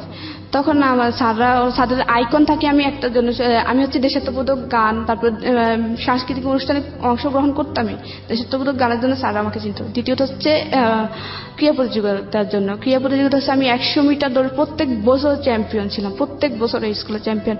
স্যার আমাকে চাইছিল যে জেলা পর্যায়ে খেলানোর জন্য, কিন্তু আম্মু মানা করছিল যে মেয়ে মানুষ দৌড়াদৌড়ি ভালো না। তারপরে গোলক নিক্ষেপ বলতো, 100 মিটার দৌড় বলতো, এইসব প্লেয়ারের জন্য স্যার মানে ক্রীড়া শিক্ষক, তারপর আমার পড়া শিক্ষক, ওদের চোখে ছিলাম আমি। মোটামুটি পড়াশোনায় ছিলাম 6-7, মানে 10-এর দিকে আমার রোল যেত না। তারপর আবার কিন্তু ক্লাস 1 থেকে ক্লাস 10 পর্যন্ত আমার কোনো বেতন দিয়ে পড়তে হয় নাই, যদিও ওখানে বেতন লাগে, কিন্তু আমার হচ্ছে যে মেধা তালিকা থাকার কারণে উপবৃত্তি পেতাম, ক্লাস 10 পর্যন্ত উপবৃত্তি পেতাম। তারপরে যখন আমার ভাই ছিল আমার 4 বছরের, না 4 বছর না, 4 বছর বড়। তো ভাইয়ের যখন আমি ক্লাস 7-এ উঠি, আমার বাড়ির পাশে একটা নতুন বাড়ি হয়, মানে বাড়ির মেন রোডের অপোজিটে আর কি। আমাদের বাড়িটা হচ্ছে হাইওয়ে রোডের সাথে, হাইওয়ে রোডের এপাশে হচ্ছে আমাদের বাড়ি, ওপাশে একটা নতুন বাড়ি হয়। তো আমার ভাইয়ের সাথে একটা ফ্রেন্ড আমাদের বাড়িতে আসতো সব সময়। তো ও দেখতো যে আমার আম্মু খুব অত্যাচারিত হয়, আমি খুব অত্যাচারিত হয়, খুব গালাগাল করে, খুব বিয়ে করতো, খুব অনেক কাজ করতাম। ওদের আবার কৃষিকাজ করতো বাড়িতে, আমি মোটামুটি কৃষিকাজে সব কিছুই পারি, কারণ থাকতে থাকতে করতে করতে গায়ে পানি দিতে হতো, কলের অনেক নিচে পুকুর থেকে উঠে তরমুজ খেয়ে, তারপর টমেটো খেত, বেগুন খেত, এগুলো পানি দিতে হতো, করতাম। এটা মনে করতাম যে আমি বলতাম যে আমাদের ক্ষেত সবাই করে, আমিও করবো। তারপর করতাম। তারপর হচ্ছে কি ওই ভাইয়ের সাথে ওর ফ্রেন্ড আসতো, ও দেখতো, ওর প্রতি কেন জানি আমার প্রতি একটু মায়া হয়ে যায় যে মেয়েটা অসহায়। ও জানতো যে আমি ওদের সৎ ভাই বোন, আমি তখন একটু বুঝি যে ওরা আমার সৎ ভাই বোন। আমি আবার এখানে একটা কথা বলি, আমার বাবার আদর কিন্তু, বাবা কিন্তু কোনো দিনও আমাকে 1 সেকেন্ডের জন্য বাবার বলে, মানে মেয়ে বলে আদর করে নাই, কখনো না। মানে অনেক সময় দেখা যেত কি আম্মু আদর করেই বসাইতো, বাবা মাঝখানে, আমার ছোট বোনটা এই পাশে, আমি এই পাশে, কারণ আমরা দুজনে ছোট ছিলাম সবার। উনি কি করতো মানে কিছু থেকে কিছু হয়েছে, একটা ভাত যেন প্লেট থেকে পড়তো, ছোট বাচ্চারা যখন খেতে যায় একটা দুটো ভাত ঠাস করে থাপ্পড় মারতো, কিন্তু নিজের মেয়ে যখন পড়তো তখন কিন্তু কিছু না, আমাকে মানে ভাত খাওয়া অবস্থায় মারতো। তা আম্মু বলতো যে কি ভাত খাওয়া অবস্থায় কুকুরকে মারা না, তুমি আমরা ছোট্ট মেয়েটাকে মারলো না, তখন আম্মু উল্টা মার দেওয়া হয়তো, কথা বলবি কেন, করতে পারবি না, একদম ডিরেক্ট বলতো যে তোর মেয়ে কিন্তু তোর না, আবার আমার খাচ্ছে, আমি যেভাবে চালাবো ওইভাবে। তারপর এরকম ছিল। তারপর ওই ভাইয়ের বন্ধুর সাথে ভাইয়ের বন্ধুটা আমাদের বাড়িতে প্রায় আসতো ওর সাথে সাথে, তো ও আমার প্রতি মায়া পড়ে যায়। তারপরে তখন আবার ওদের স্কুলে আমাদের স্কুল ভিন্ন ছিল, তো ও কি করতো আমার প্রায় সময় আমাদের স্কুলে আমার সাথে, আমি স্কুলে যেতাম একদম লাস্ট টাইম যেতাম, মানে এই স্কুল 10টায় বসতো 10টায় যেতাম, মানে 10টা একটু আগে বের হয়ে দৌড়ায় যেতাম। অনেক সময় যে হাজিরা রোল কল করতেছিল আমি তখন দৌড়ায় দিয়ে রুমে ঢুকতাম। তো ও কি করতো সাইকেল নিয়ে আমার পিছনে পিছনে আসতো, ও একটু আস্তে আস্তে একটু ইনভলভ হচ্ছিল। তো ও একদিন আমাকে 7 থাকতেই প্রপোজ করার পরে আমি বললাম যে কি ওদের সাথে আমার সাথে যায় না, কারণ আমি ওদের ফ্যামিলির সৎ মেয়ে, আমাদের সাথে যায় না। তারপরে ও আমাকে আস্তে আস্তে বুঝাতো। যখন ক্লাস 8-এ উঠি তখন আমি বললাম যে একটা ভালো ছেলে আমাকে এত আদর করে, এত বুঝায়, মানে আমি আদরের প্রতি অ্যাডিক্টেড ছিলাম, কোনো জিনিসের না, যে আমি শুধুমাত্র মায়ের আদর পাইছি জীবনে, বাবা কি জিনিস আমি কখনোই বুঝি নাই। তারপরে হচ্ছে ভাই কি জিনিস তা তো নাই।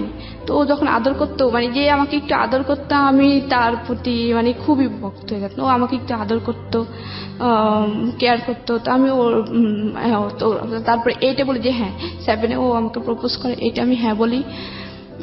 তারপরে হ্যাঁ বলার পরে আমাদের প্রেমটা একটু কন্টিনিউ থাকার পরে তারপরে জেএসসি পরীক্ষা ছিল, জেএসসি পরীক্ষা দেওয়ার পরে ও হঠাৎ করে বলে যে কি আমার বোন বলছে যে আপনার সাথে কথা না বলতে, ও আমাকে আপনি করে বলতে, আমি আপনাকে বলতে, কথা না বলতে। আমি কেন জানি ওই জেএসসি পরীক্ষার সময় আমার সমাজ পরীক্ষা ছিল, আমি খুব কান্না করি যে ও কেন আমার সাথে কথা বলবে না। ও হঠাৎ করে বলতেছে যে আমি আপনার সাথে রিলেশনটা কন্টিনিউ করবো না, আমার বোন বলছে আপনার সাথে কথা না বলতে, ওর বোন আবার ব্যাপারটা একটু জানে। তা আমি আর কিচ্ছু বলি না, আমি খুব কান্নাকাটি করি। এক পর্যায়ে নিশি আমরা এখান থেকে ফিরবো, ঠিক আছে, ছোট একটা বিরতি নিচ্ছি। স্বাগত আরো একবার বিরতির পর। আপনারা শুনছেন ঢাকা FM 90.4 সারা দেশব্যাপী। আমি আরজি কিবরিয়া আপনার সঙ্গে রয়েছি, নিশি রয়েছে আমাদের সঙ্গে। নিশি, আমরা যেখানটায় ছিলাম তখন আমি খুব কান্নাকাটি করি। তারপর কেন জানি আমি ওকে খুঁজতাম। তারপরে আমার জেএসসি পরীক্ষা শেষ হয়, বাড়িতে চলে আসি। জেএসসি পরীক্ষার আবার মাইদিতে আমার ছোট মামার, মানে আমাদের জেলার শহরে আমার ছোট মামার বাসা ছিল, তো ওইখান থেকে আমি জেএসসি পরীক্ষাটা দিই, আমাদের কেন্দ্র ছিল ওইখানে। তো আসার পরে ওর সাথে ওর দেখাও হয় না, যে ও আমাকে কখনো ফোনও দেয় না। আমার মায়ের ফোন দেয় বলতে আমার তো ফোন ছিল না, আম্মুর ফোন দিত, তো আর কখনো ফোনও দিত না। তো আমি খুব কান্নাকাটি করতাম যে আমি এখন ওটা মিস করি, যে ও আদর করতো, আদরটা পাচ্ছি না। আদর বলতে কি? আদর বলতে হচ্ছে কি মানে ও আমাকে বুঝাতো যে এই শুনো, ভাইয়ারা যখন মারবে কিছু বলিও না, পড়াশোনা করিও, দেখবা কিছু পরামর্শ দিত, ভালো কিছু পরামর্শ দিত, এটাকে আপনি আদর বলছেন? ওকে, হ্যাঁ। খুব মায়া করতো যে এটা করো না, এটা করো না, এই কেয়ার করতো যে অসুখ হলে এই করো। তারপর আমি মানে কেন জানি ওরে খুব মিস করতাম এই টাইমটাতে। মিস করার এক পর্যায়ে আমি ক্লাস 9-এ উঠি। ওঠার পরে আমি ওর মানে স্কুল আসার সময় ওর মিস করতাম। ও আগে আমার স্কুলে আসার সময় পিছন পিছন আসতো, আবার স্কুল ছুটি হলেও পিছন পিছন যাইতো। ও ছিল অন্য স্কুলে, ও লেজের টাইমে পালাই চলে আসতো আমার জন্য। আইসা তারপরে আমার ছুটির টাইমে স্কুলের সামনে দাঁড়িয়ে থাকতো, একসাথে যেতাম। তারপরে হচ্ছে আমি ওর সাথে অনেকদিন পর্যন্ত যোগাযোগ না থাকায় আমার খুব খারাপ লাগে। এক পর্যায়ে আমার কেন জানি মনে হলো যে আমার ওর সাথে কথা বললে মনে হয় ভালো লাগে। তো এরকম সবার ছিল, আমি সবার কাছ থেকে শুনতাম যে সবার আমার কাছে কিছু চাইলে মানে সবাই বলতো যে পাওয়া যায়। তো আমি সবারতে আল্লাহর কাছে বলি যে আল্লাহ আমার সাথে যেন ওর সাথে 1 সপ্তাহের ভিতরে দেখা হয়।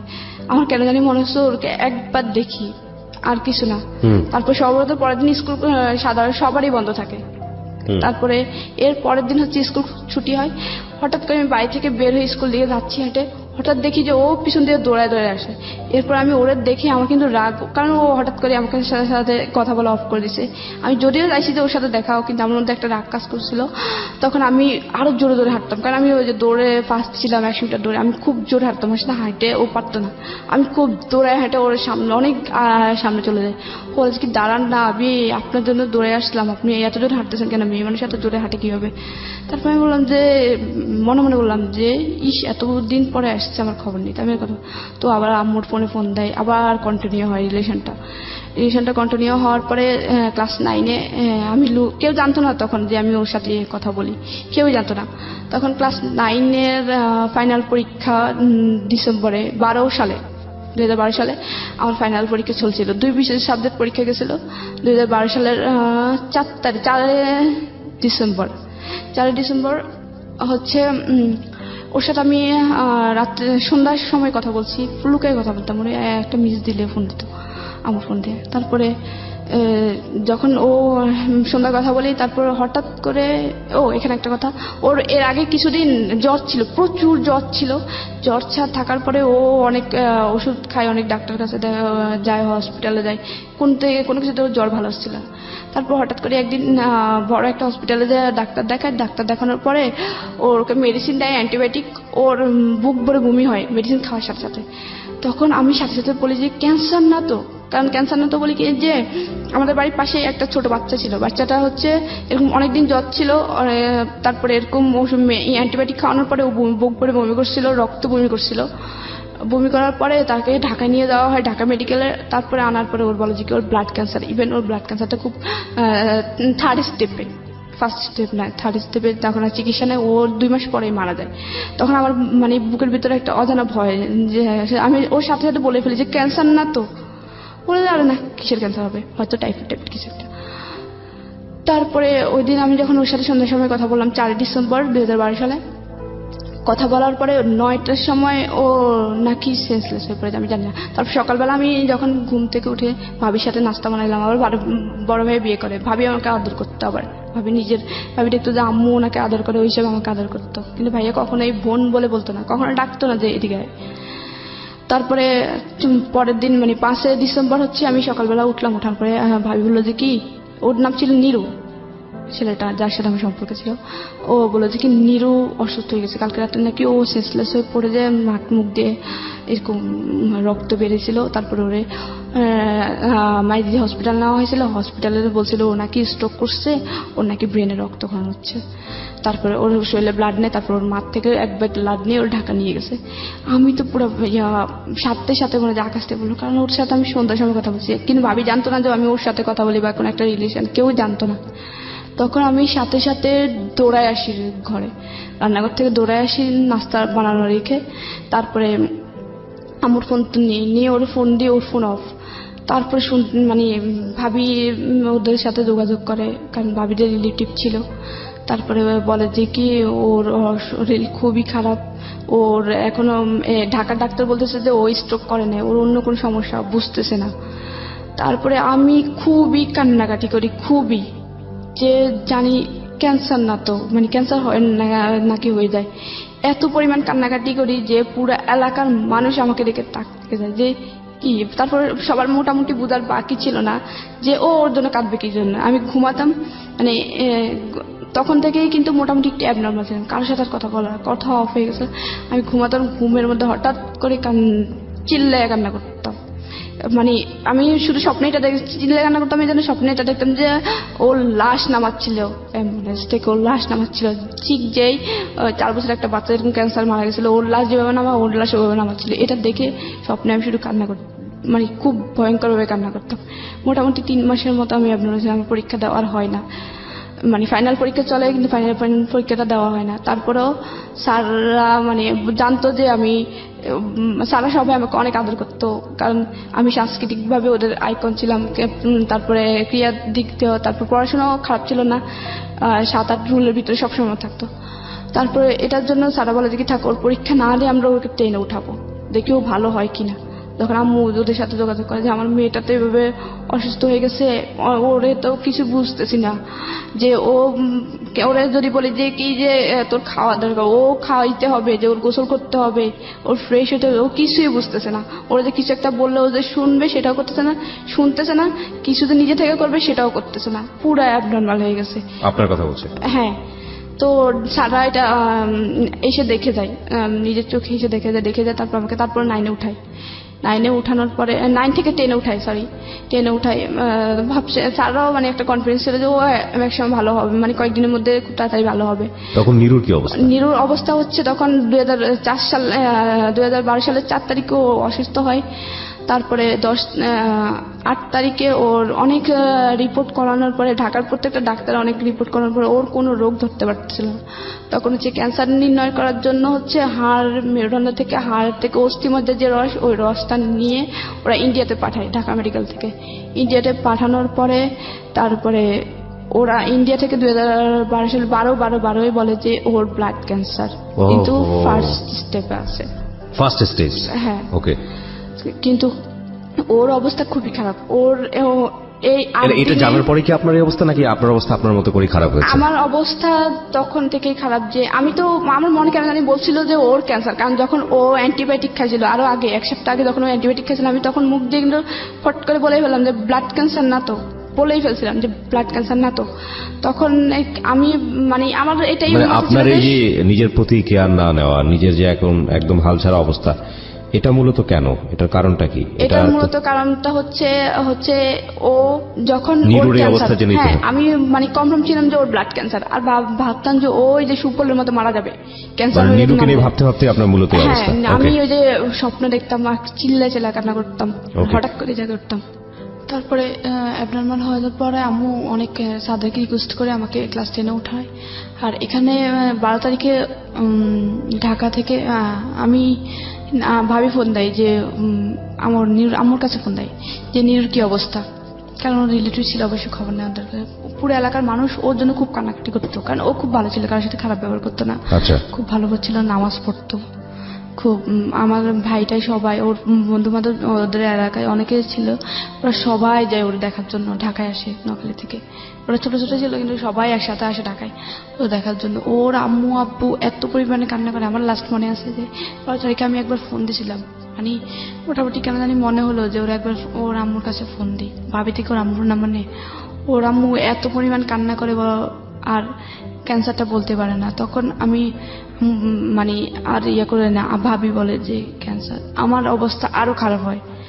তখন ওর প্রথম কেমো দেওয়া শুরু করে, আমার অবস্থা আরো খারাপ হয়। আমি শুধু স্বপ্নে দেখতাম, আর এদিক দিয়ে আম্মুকে যা তা বলতো যে মেয়ে হয়েছে, সে হয়েছে, এখন মেয়ে পাগল হয়েছে, অন্য ছেলের জন্য অগদ্য ভাষায় আম্মুকে গালাগালি করতো, আব্বু গালাগালি করতো, আর চাচিরা যা তা কম খারাপ খারাপ কথা শোনাইতো, দাদি জেঠিরা খুব খারাপ খারাপ কথা শোনাইতো। তারপরে আমি যে এরকম কান্নাকাটি করতাম, আমাকে এর উপর ধরে বড় আপু মারতো, মেজো আপু মারতো, যে এরকম রাত্রে হঠাৎ করে কান্না করে, হঠাৎ করে চিল্লে ওঠে, কান্নাকাটি করে, ঘুমাইতে পারি না, এসে ওদের বিরক্তির কারণ হয়ে দাঁড়াইলাম। তারপর ওরা আমাকে ধরে এই অবস্থায় মারতো। তা আম্মুর কাছে নিয়ে ঘুমাইতো।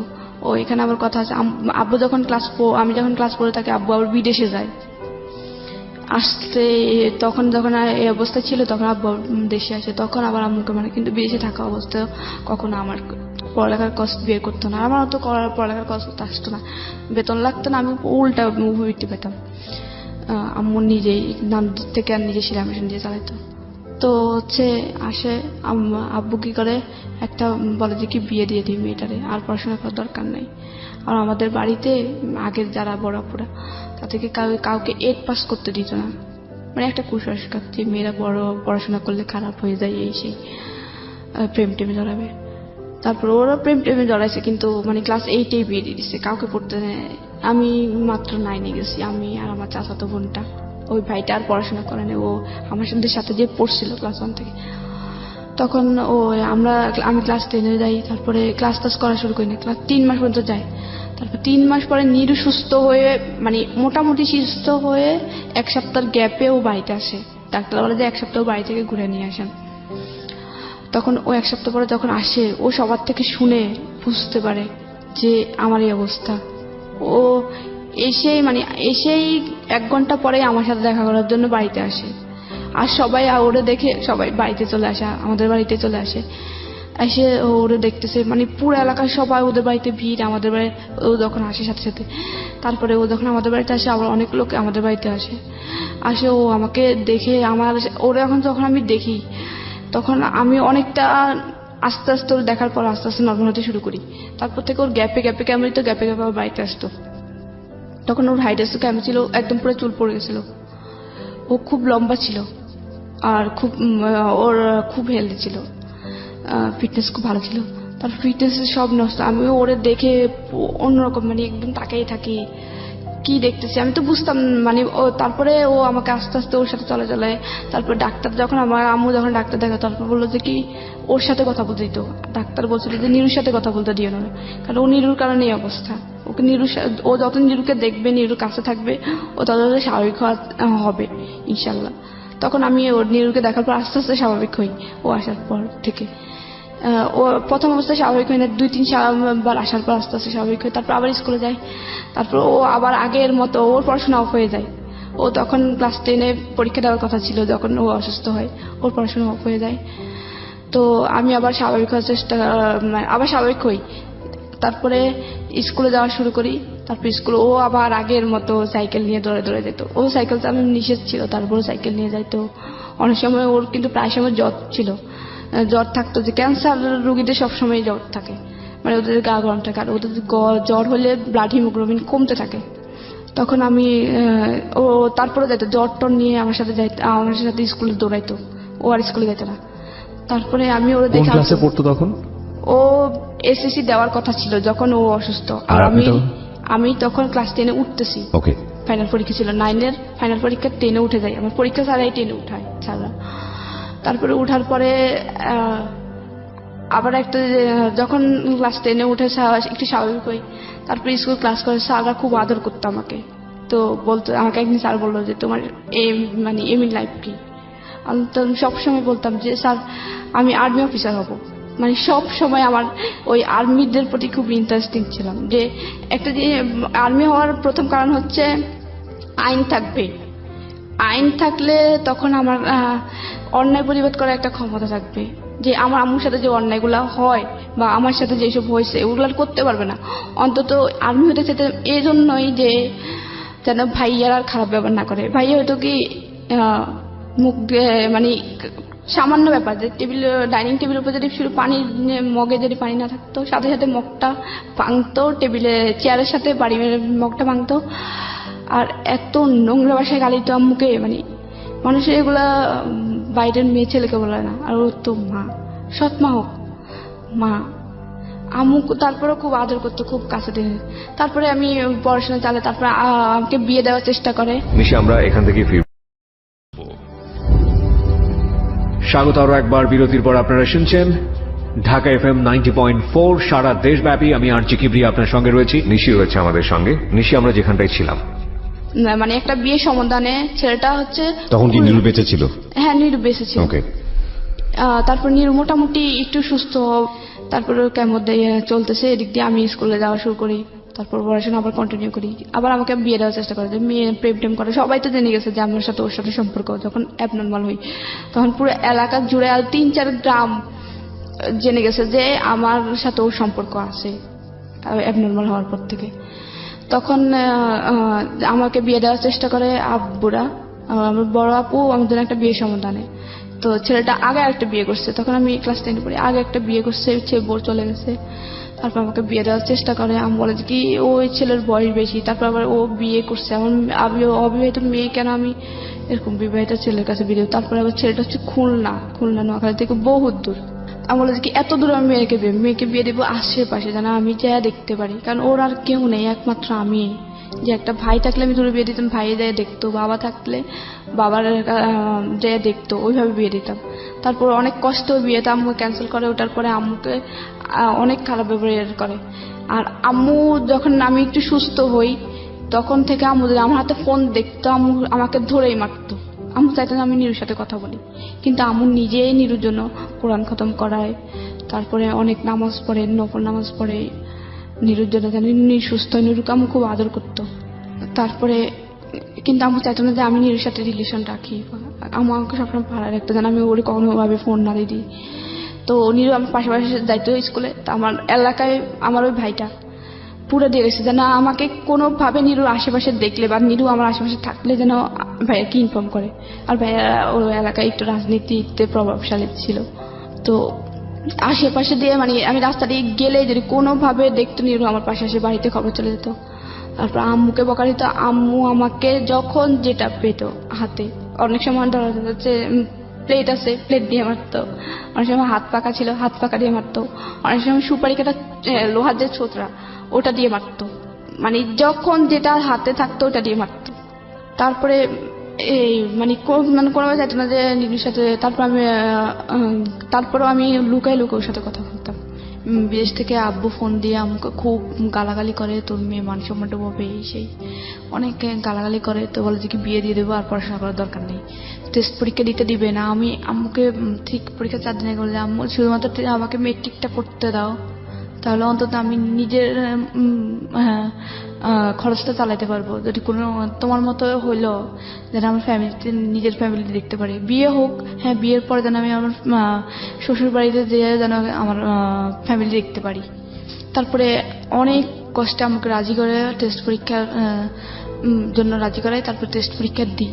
তারপরে হচ্ছে এর 1 মাস আগে কিন্তু আমার পরীক্ষা পড়াশোনা অফ করে দেয়। তারপর টেস্ট পরীক্ষাতে 4টা মেয়ে অ্যালাউ হয় শুধুমাত্র, মানে অল বিশেষ পাশ করে 4টা মেয়ে আর ছেলে 6টা 10টা। তো ওইখানে 4 জনের ভিতরে আমি 2 ছিলাম। তারপরে আম্মু খুশি হয়। তারপরে আমি বলে যে কিনা আমার মেয়েকে আমি পরীক্ষা দেওয়া হবে, ও টাকা না দিলে আমি বাপের বাড়ি থেকে এনে দেওয়াবো। তারপরে আমার ফাইনাল পরীক্ষার জন্য ফর্ম ফিল আপের জন্য টাকা দিবে না, তোর মেয়ে কিভাবে পড়বে আমি জানি না, টাকা পয়সা আমি দেবো না। আমি বলেছি কি সারা বছর তো দাও না, এখন তো একটু টাকা বেশি লাগতেছে ফর্ম ফিল আপ, ওটা একটু দাও, সারা বছর তো মেয়েটার বেতন লাগে নাই, কোনো কিছু লাগে নাই।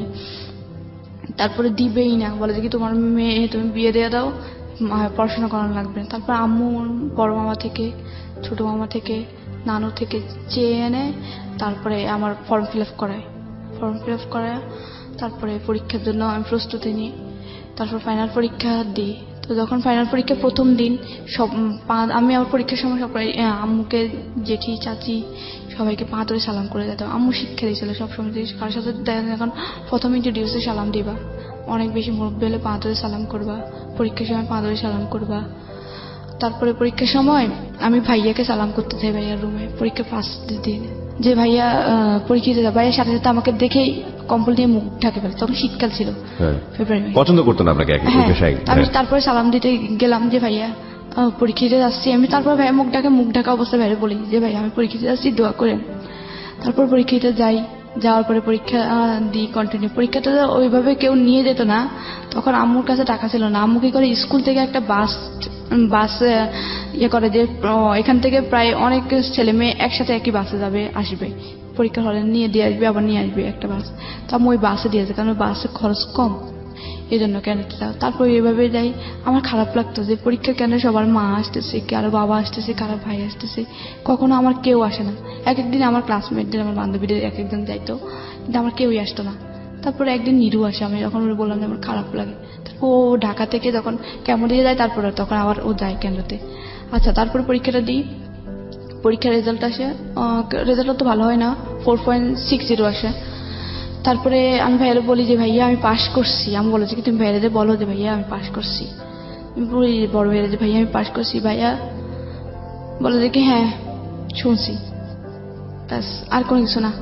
তারপরে আমার খুব খারাপ লাগে যে আমি আমাদের এলাকার মধ্যে ভালো করছি। আমার আগে 2টা মেয়ে ছিল শুধুমাত্র, একটা প্লাস পাইছে আর একটা হচ্ছে 4.83 পাইছে।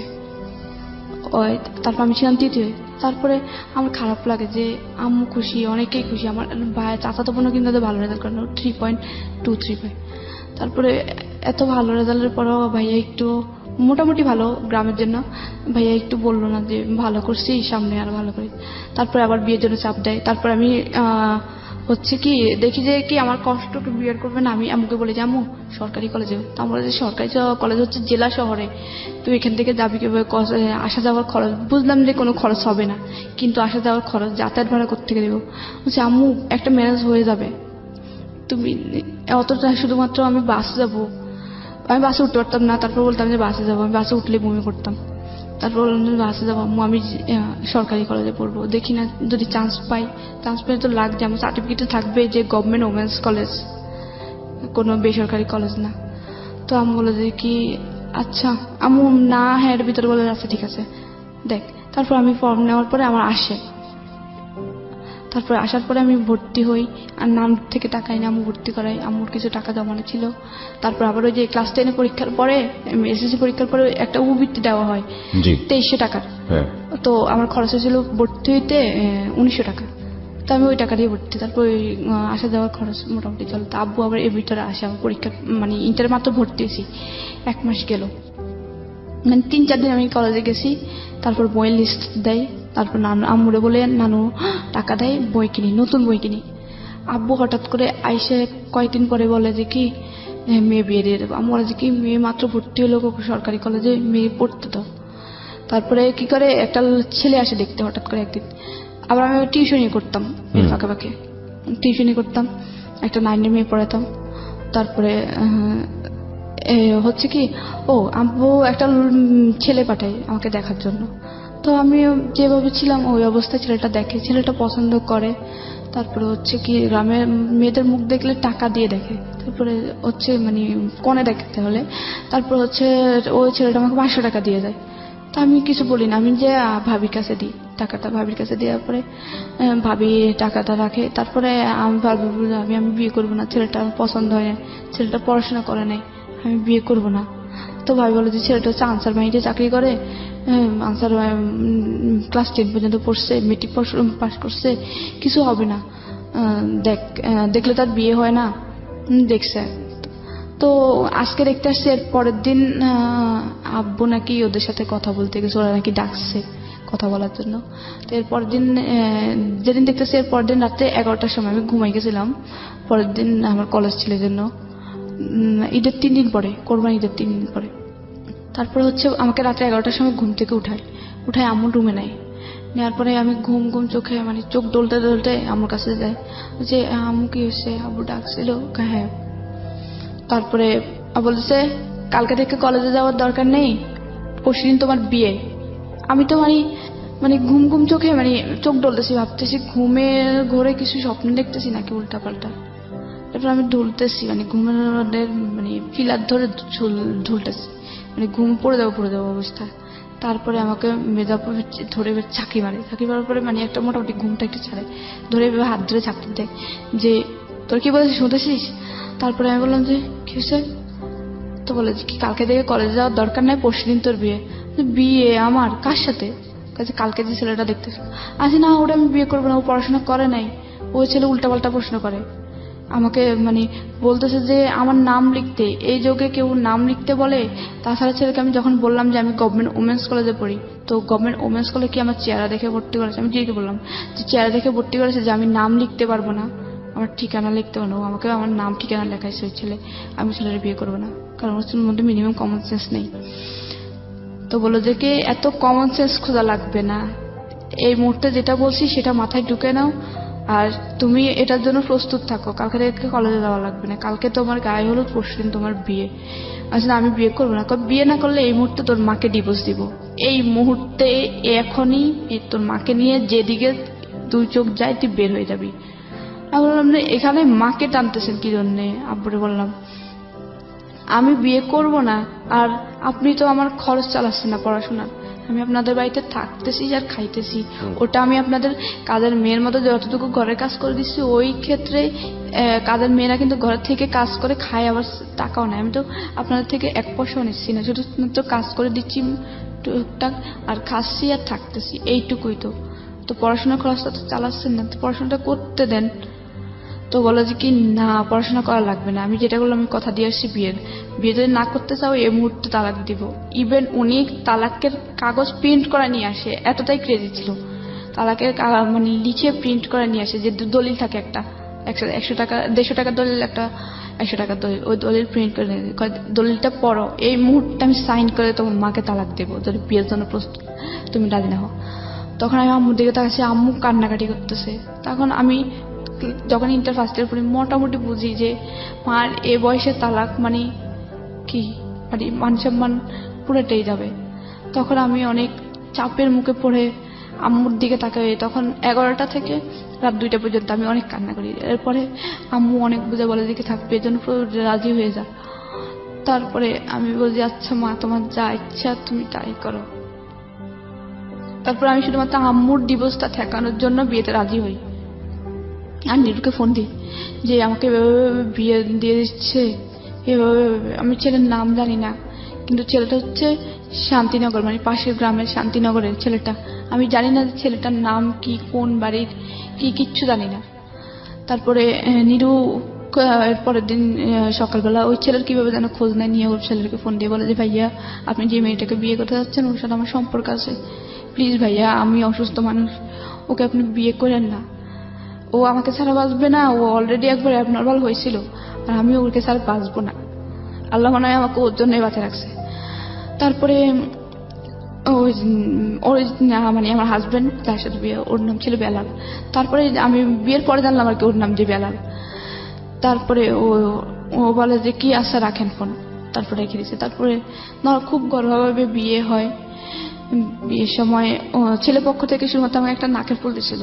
নাকের ফুলটা তাও আমার হাজবেন্ডের বোনের, বড় বোনের নাকের ফুল এনে আমাকে দিয়ে দিয়ে দিল। আর কোনো অলংকার দেওয়া হয় নাই, শুধুমাত্র 2টা শাড়ি দিছিল, 2টা শাড়ি দিছিল ওইটাই।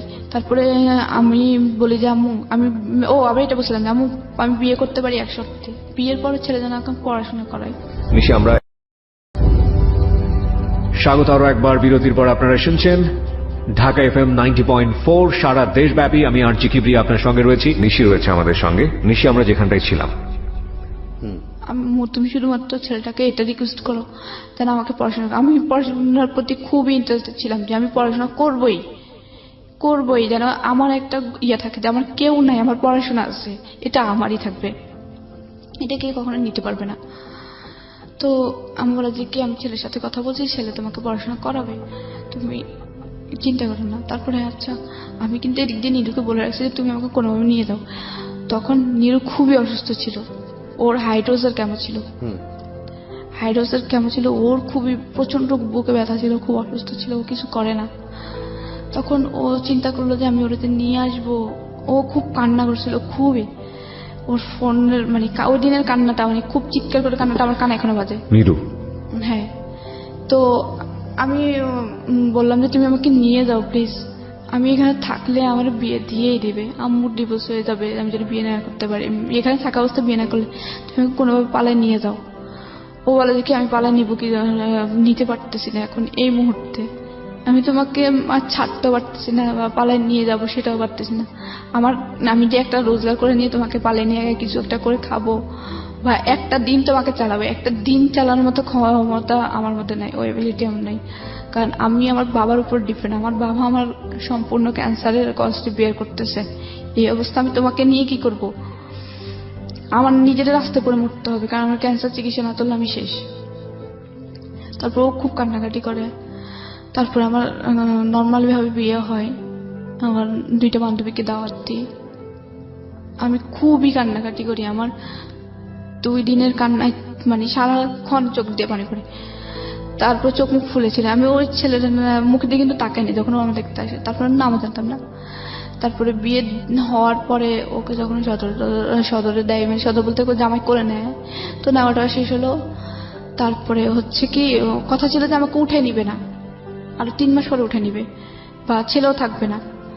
তারপরে ছেলে থাকবে না, তারপরে কি ছেলে হঠাৎ করে বলতেছে যে বিয়ের কাজ সম্পূর্ণ সন্ধ্যার পরে বলতেছে কি ছেলে আজকে যাবে না, ছেলে থাকবে এখানে, মেয়ের সাথে থাকবে।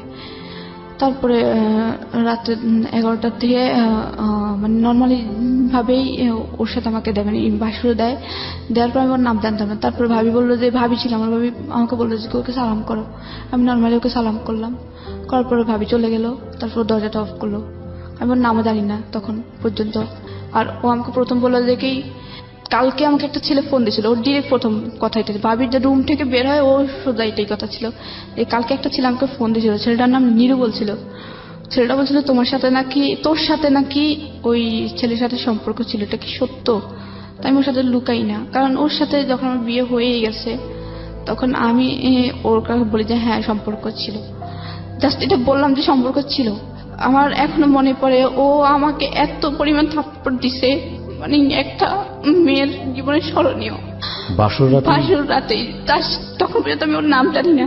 ওর সাথে আমার প্রথম কথা এটাই ছিল, ওর সাথে আমার বলা প্রথম কথা এটাই যে হ্যাঁ ছিল হাজবেন্ড ওয়াইফে প্রথম ইন্ট্রোডিউস। আমি ভাবলাম যে শুরুটা হয়তো অনেক সুন্দরভাবে হবে, যে ও আমার নাম জিজ্ঞেস করবে বা জিজ্ঞেস করবে যে আমি ভবিষ্যতে কি হতে চাই, আমাকে ওইভাবে করতে যাবে, যে আমি কি হতে চাই আমাকে ওই বানানোর চেষ্টা করবে, যে পড়াশোনা কন্টিনিউ করবো। আমাকে প্রথমে জিজ্ঞেস করলো যে তোর নাকি একটা ছেলের সাথে সম্পর্ক ছিল, ছেলে আমাকে ফোন দেয়।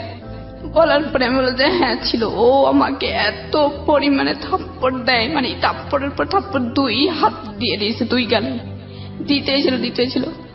আমি খুব জোরে কান্না করি তখন। করার পরে ও আমাকে বালিশ চাপা দিয়ে মুখের মধ্যে বালিশ চাপা দিয়ে বলে যে গলার সাউন্ড যেন রুম থেকে বেরোয় না যায়। আমি খুব কান্না করতেছিলাম, কিন্তু আমার ওই পাশের রুম থেকে আমি এত জোরে কান্না করতেছিলাম, থাপ্পড়ের আওয়াজ কিন্তু শোনা যাচ্ছিল, আমার ভাবি শুনতেছিল। শোনার পরে মানে ওর সাথে আমার প্রথম মিটেই খুব খারাপ একটা ধারণা আমার মধ্যে জেগে যায় যে ও আমার প্রথম শব্দটাই থাপ্পড়। আমার প্রথম একটা কথায় আমি ওর তো সত্য বলছিলাম, কারণ আমি যদি ওর মিথ্যে বলি হয়তো ও পরে শুনলে আমাকে অবিশ্বাস করবে যে আমার কাছে লুকাইছিস কেন। এই জন্য আমি সত্যটা বলার পরে আমি ঝাপটা মেরে ফেলে নিঃশ্বাস নিয়ে তারপরে বললাম যে আমাকে সত্য বলাটা অপরাধ ছিল। তারপর আমাকে মানে জোর করে ফিজিক্যাল রিলেশনে জোড়ায়, আর ওটাতে আমার কোনোভাবে ইচ্ছে ছিল, কারণ ও প্রথম অবস্থায় থাপ্পড় মানে এটাতে আমার কোনো ইচ্ছে ছিল না, কারণ আমার তখনই ওর মধ্যে যে ওর প্রথম মিটে যে আমাকে থাপ্পড় মারতে পারে, ওর প্রতি আর কি ধারণা জন্মাবে। আমার ওটা তো কোনোভাবে ইচ্ছে ছিল না যে ওর সাথে আমার ধরন করে ইচ্ছে হোক। তারপর ওর জোর করে ফিজিক্যাল রিলেশন হওয়ার পরে সকালবেলা যখন ঘুম থেকে ওঠার পরে আমার অবস্থা খুবই খারাপ, খুবই। ও আমার এমন অবস্থা করছিল, মানে আমার ভাবি, তারপর আমার আম্মু মানে ভাবি লজ্জায় আর কি, যে বলবে যে কালকে বিয়ে হয়েছে আজকে হসপিটালে অ্যাডমিট করতেছে, লজ্জায় আর ভর্তি করে না হসপিটালে। ও আমার এমন অবস্থা করছিল। তারপরে আমি হাঁটতেই পারতেছিলাম না। তারপরে আমার ভাবি আমাকে কি করে, আমাদের পাশের বাড়ির একটা ছেলে দিয়ে ভাবি এমনিতে ফার্মেসি থেকে পেইন কিলার এনে খাওয়ায়। তারপরে ভাবি ওকে ডাকে কিছু নাস্তা করার, সকালে নাস্তা হয়, নাস্তার পরে ভাবি ডাকে, বলে যে কি ভাই আপনি মানুষ, প্রথম মিটে ওরে আপনি এত মারা হাসছেন, তারপরে এমন অবস্থা, আপনি কি মানুষ নাকি? জীবনের বউ পাইতেন না? ও তো আপনারই, আপনি কি ওকে একদিনের জন্য পাইছেন যে একদিনের জন্যই ইয়ে করে মেরে ফেললাম বাস শেষ? ও তো আপনার সারা জীবনেরই। আপনি ওর প্রথম অবস্থায় এমন অবস্থা করলেন, লজ্জায় তো কিছু বলতে পারতিস না, কিছু করতে পারতিস না। এরপরে ও তখন নিচের দিকে তাকায় থাকে। তারপর আম্মু বলে যে দেখো আমার মেয়েটারে আমি 7 মাস বয়সে পাই, ও আবার আমার এটা জেনে বিয়ে করে যে আমি দত্তক নেওয়া।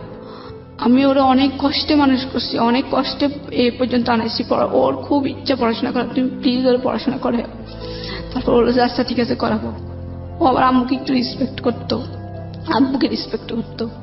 তারপরে এরপরের দিন ও থাকার পরে এরপরের দিন আমি ওর সাথে আর ওইভাবে কথা বলি না। তারপরে ও বলে যে কি কালকে রাত্রের জন্য সরি। তা আমি বললাম যে এটা কোনো মানুষের আচরণ? আপনি আমাকে নর্মালি জিজ্ঞেস করতে পারতেন, আপনি আমাকে মেরে কি মজা পেয়েছেন বলেন তো, আমাকে এতগুলো থাপ্পড় মেরে কি মজা পেয়েছেন বলেন তো। তো বলে যে কি মারছি, প্রেম করছিস কি জন্যে? তো বলে যে সম্পর্ক কবে ছিলাম? 4 বছর। ওর সাথে সাথে মুখ ঘুরে ফেলে কয় যে 4 বছরের সম্পর্ক, কি না কি হয়েছে আল্লাহ জানে। কিন্তু নিরু কখনো আমাকে টাচও করে নাই, অনেস্টলি বলতেছি, নিরু কখনো আমাকে টাচই করে নাই। ও একদম খুবই ভালো ছিল, নামাজ পড়তো 5 ওয়াক্ত। তারপর ওর ক্যান্সার ছিল, কখনো ওই ধরনের কিছু ধরতো না, খুবই ভালো ছিল। আমরা সুযোগ পেতাম না, কোনোভাবে কেউ যদি দেখতো রাস্তা দিয়ে স্কুলে যাইতে কথা বলতাম, সাথে সাথেই বাড়িতে মায়ের খেতাম প্রচুর। তারপরে আমার বিয়েটা হয় 14 সালে 14 অক্টোবর। তারপরে 14 সালের 14 অক্টোবর বিয়ে হয়। তারপর আমাকে এর 1 মাস হয় নাই, 7 তারিখে 7 নভেম্বর ওদের বাড়িতে নেওয়ার কথা হয়। তারপরে নিয়ে যাবে, তো আবার তখনই চলে যাবে। বিয়ের 2 দিন পরে আবার চট্টগ্রাম চলে আসে। ডিউটি চট্টগ্রাম বন্দরে ছিল, আনসার বাহিনীতে ছিল। তো চলে যায়। এরপরে ও ফোন দিয়ে বলে যে কি পড়াশোনা অফ। আমি তো পুরো আকাশ থেকে পড়লাম যে ও বলছিল যে পড়াশোনা করাবে। আম্মুরে বলছিল, ও আম্মুকে অর্ডার দিয়েছিল আমার নতুন বই, একদম বইটা আমি 2 দিন আগে কিনছিলাম, ঠিক নানু থেকে টাকা নিয়ে 2 দিন আগে কেনা বই। আমার খুব খারাপ লাগতো বইগুলোর দিকে তাকায়, যে আমার খুব স্বপ্ন ছিল যে সায়েন্স থেকে পড়বো। আম্মু ফিনান্সিয়াল প্রবলেমের কারণে আমার সায়েন্সে দেয় নাই। তারপর আমি কমার্স নিয়ে পড়ি। তারপর আমার স্বপ্ন ছিল যে আমি আর্মি অফিসার হব। বিয়ের পরে ডিফেন্সের লোক নেয় না। তারপরে আমার খুব ইচ্ছা ছিল, খুবই ইচ্ছা ছিল যে আমি এমন কিছু। তারপরে ভাবলাম যে তারপরে আমি পড়াশোনাটা কন্টিনিউ করব, তারপর আমি কিছু একটা করব। তারপর আমার পড়াশোনাটা অফ করে দেয়। অফ করার পরে আমার ফোনে বলে যে কেউ পড়াশোনা অফ। আমাকে ফোন দেয় না, আম্মুর ফোন দিয়ে কথা বলতাম। তারপরে হচ্ছে কি ওদের বাড়িতে নিয়ে যায়। নিয়ে যাওয়ার পরে আমি কিন্তু কখনো ধান সিদ্ধ করি নাই। আমাদের ধান সিদ্ধ করতাম, আমাদের ধান হয়তো অনেক বাড়িতে, কিন্তু ধানগুলো বিক্রি করে দিত, বিক্রি করে দিয়ে চাল কিনে আনতো। তারপর ওদের বাড়িতে যাওয়ার পরে ওর হচ্ছে 3 ভাই, ও হচ্ছে সবার ছোট। ওর মা বাবা খুবই বৃদ্ধ ছিল। তো আমি ওদের বাড়িতে যাওয়ার পরে আমি নিয়ে নিলাম যে আমার তো ওরাই ফ্যামিলি। তারপর আমি ওর সাথে কিন্তু আমার ভালো আন্ডারস্ট্যান্ডিং ছিল না। আমার কষ্ট কোনো কিছু আমি ওর সাথে শেয়ার করতাম না, কারণ আমাকে কথায় কথায় মারতো, খারাপ ব্যবহার করতো, বলতো যে তোর বয়ফ্রেন্ডের সাথে কি না কি হয়েছে, ওই সেই বাজে কথা বলতো। আমি কখনোই আমার কোনো আনন্দ, কোনো কষ্ট ওর সাথে শেয়ার করতাম না। আচ্ছা, খুব স্বাভাবিক সেটা। হ্যাঁ, কারণ ওর প্রথম দিনে ওর মাইকটা আমার মনে আছে। ওর প্রথম দিনে ওর প্রতি আমার খারাপ ধারণা, একটা ঘৃণা। তারপরে ওদের বাড়িতে যখন নিয়ে যায়, যখন প্রথম দিন যায়, প্রথম দিনের পর থেকে কোনোদিন আমার শ্বশুর শাশুড়ির একটা কাপড় কেউ ধুইতে পারে না, আমি ধুইছিলাম সব সময় যতদিন ছিলাম। আমরা সংসার জীবন ছিল অনলি 6 মাসের। তো যখন আমি ওদের বাড়িতে যাই, তখন এত পরিমাণ কাজ আমার উপর চাপাই দিছে, এত পরিমাণ। আমি জীবনে এত কাজ করছি, এত কাজ, একা একটা সংসার সামলানো। তারপর বড় যার হচ্ছে 5টা ছেলে মেয়ে, ছোট যার হচ্ছে 3টা ছেলে মেয়ে, 8টা ছেলে মেয়ে। সকালে উঠে ওদের 8 জনের জন্য রুটি, আমার শ্বশুর শাশুড়ির জন্য রুটি, এতগুলো রুটি বানাইতে আমি পড়ে যেতাম। বানাইতে আমার পুরো টায়ার্ড হয়ে যেতাম, কারণ খালি পেটে এত রুটি বানানো যায় না। সকাল ঘুম থেকে সেই ভোরবেলা উঠেই এত কাজ করার পরে যখন একটু খাওয়ার টাইম হতো, তখন আমি খাবো সবার লাস্টে। তখন বলতো যে কেউ যদি এসে জিজ্ঞেস করতো যে বউ যে সকাল থেকে, ধর নতুন বউ অনেকে দেখতে আসতো, তখন বলতো যে কি বউ সকাল থেকে কাজ করতেছে, নাস্তা খাইছো? তো আমার শাশুড়ি বলতো যে সকাল থেকে এখনো কোনো কাজে হয় নাই, কাজ না করলে কি খিদা লাগে? সকাল থেকে উঠে ঘর ঝাড়ু দেওয়া, উঠান ঝাড়ু দেওয়া, গ্রামের পরিবেশ। তারপরে হচ্ছে প্লেট বাটি হাঁড়ি পাতিল এগুলো ধোয়া। তারপরে হচ্ছে সকালের যে ফ্রেশ পানি থেকে পানি উঠানো পুকুর থেকে। তারপরে হচ্ছে রুটি বানানো, তারপরে ভাজি টাজি বানানো। এরপরে আমার শাশুড়ি বলতে যে সকাল থেকে এখনো কোনো কাজে হয় নাই, কাজ না করলে কি খিদা লাগে, এখনো খাওয়ার সময় হয় নাই।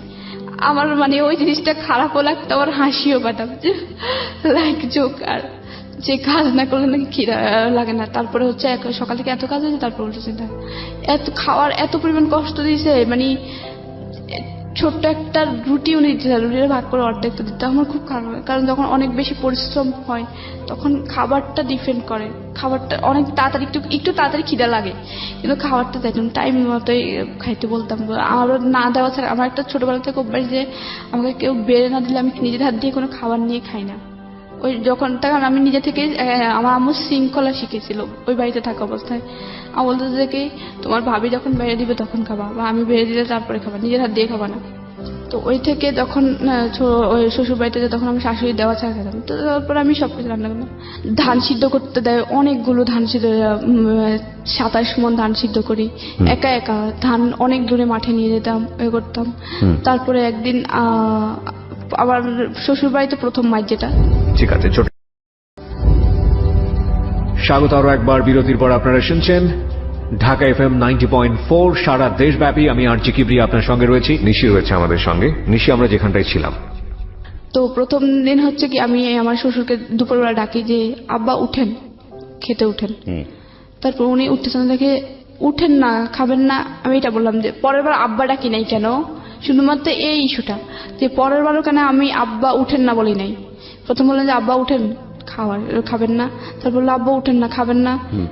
আব্বা উঠেন খাবেন না এটা বলছি, আব্বা বলি নাই কেন। ও এর আব্বা বলিস না কেন, তোর বাপ না রেখে বাপ বলতে গিয়ে আমি তো এটা কখনোই মনে করি, আমি তো আব্বা আম্মা বলে ওদেরকে সম্বোধন করি। এটা তো আমি ওনাকে এটা বলি না। আর সব কথাই কিন্তু বাবা বলা লাগে না। আমি যখন কাউকে ডাকি যে একবার নাম ধরলে সব জায়গায় নাম ধরতে হয়, ঠিক এটাও কিন্তু একটা নাম হিসেবে ব্যবহার হয়, যে আব্বা উঠেন না, আব্বা খাবেন না, আব্বা আব্বা বলা লাগে, একবার আব্বা বললেই তো হয়। ও আমাকে সাথে সাথে ওই যে নারকেল গাছের যে গোদা থাকে এত মারা মারছে, ওরা যে কি আব্বা ডাকিস না, আবার বলে যে কি সব কথা বলা লাগে, তুই কি অনেক বেশি বুঝিস, এত মারা মারছে। এরপরে আমি পাটি বুনতে পারতাম, যে শীতল পাটি, তখন আমাকে হয়তো মাস শেষ হলে 2 দিনের জন্য বাড়িতে যেতে দিত আমার কাছে। তো মাস শেষ হয়েছে, আমি বললাম যে বাড়িতে যাব কালকে, যাব কি? তো বলে যে কি আচ্ছা যাইস। তারপরে যখন আমার শাশুড়ি জিজ্ঞেস করলো তুমি কি পাটি বুনতে পারো, আমি বলছি হ্যাঁ পারি, কিন্তু এমনিতে কারো থেকে শিখি নাই। বড় আপু পারতো, কিন্তু বড় আপু কখনো আমার শিখেতো না, উনি আমার সামনে বানাতো না। এমনিতে আমি দেখে দেখে পারি, যে পাটি বানানো শেষ হয়ে গেছে, পাটিটা টানায় রাখছে, ওখান থেকে দেখে দেখে পারতাম, শিখে গেছি। ও বলার পরে সাথে সাথে ও পাটি বানানোর যে গাছ থাকে ওই গাছ কাটা শুরু করে দিয়েছে, যেন আমি বাড়িতে না যেতে পারি। তারপরে আমার বাড়িতে যেতে খুব বিয়ে করতো, কারণ এখানে আমি খুবই অত্যাচারিত হতাম, খুব মারতো। আর আমার শাশুড়ি খুব মিথ্যে কথা বলতো ওর কাছে। তারপরে পাটি বোনার গাছ কাটে, তারপরে আর যাওয়া হয় না বাড়িতে। তারপরে ওগুলো ছিলে টেলে শুকিয়ে টুকে পাটি বানাতাম। একটা পাটি বানাতাম 5 আছে 6 একটা বানাইছে, আর একটা বানানো অর্ধেকটা বানাইছে। বানানোর পরে ও আমার শাশুড়ি প্রতিনিয়ত মিথ্যে কথা বলে, ওই জন্যই আমাকে ওর চিটাগং থাকা অবস্থায় আমার সাথে খারাপ ব্যবহার করতো।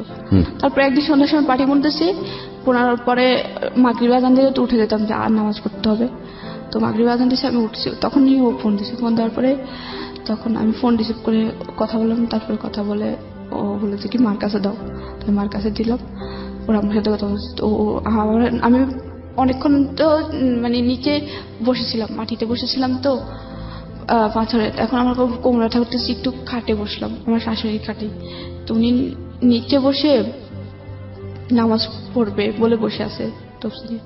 উনি নামাজের বিছনায় বলতেছে তোর বউ এখনো পর্যন্ত একটা পাতি মানে বিছনার একটা পাতা গাঁথে নেই, চিকন যে পাতা থাকে ওই পাতা একটাও গাঁথে নাই।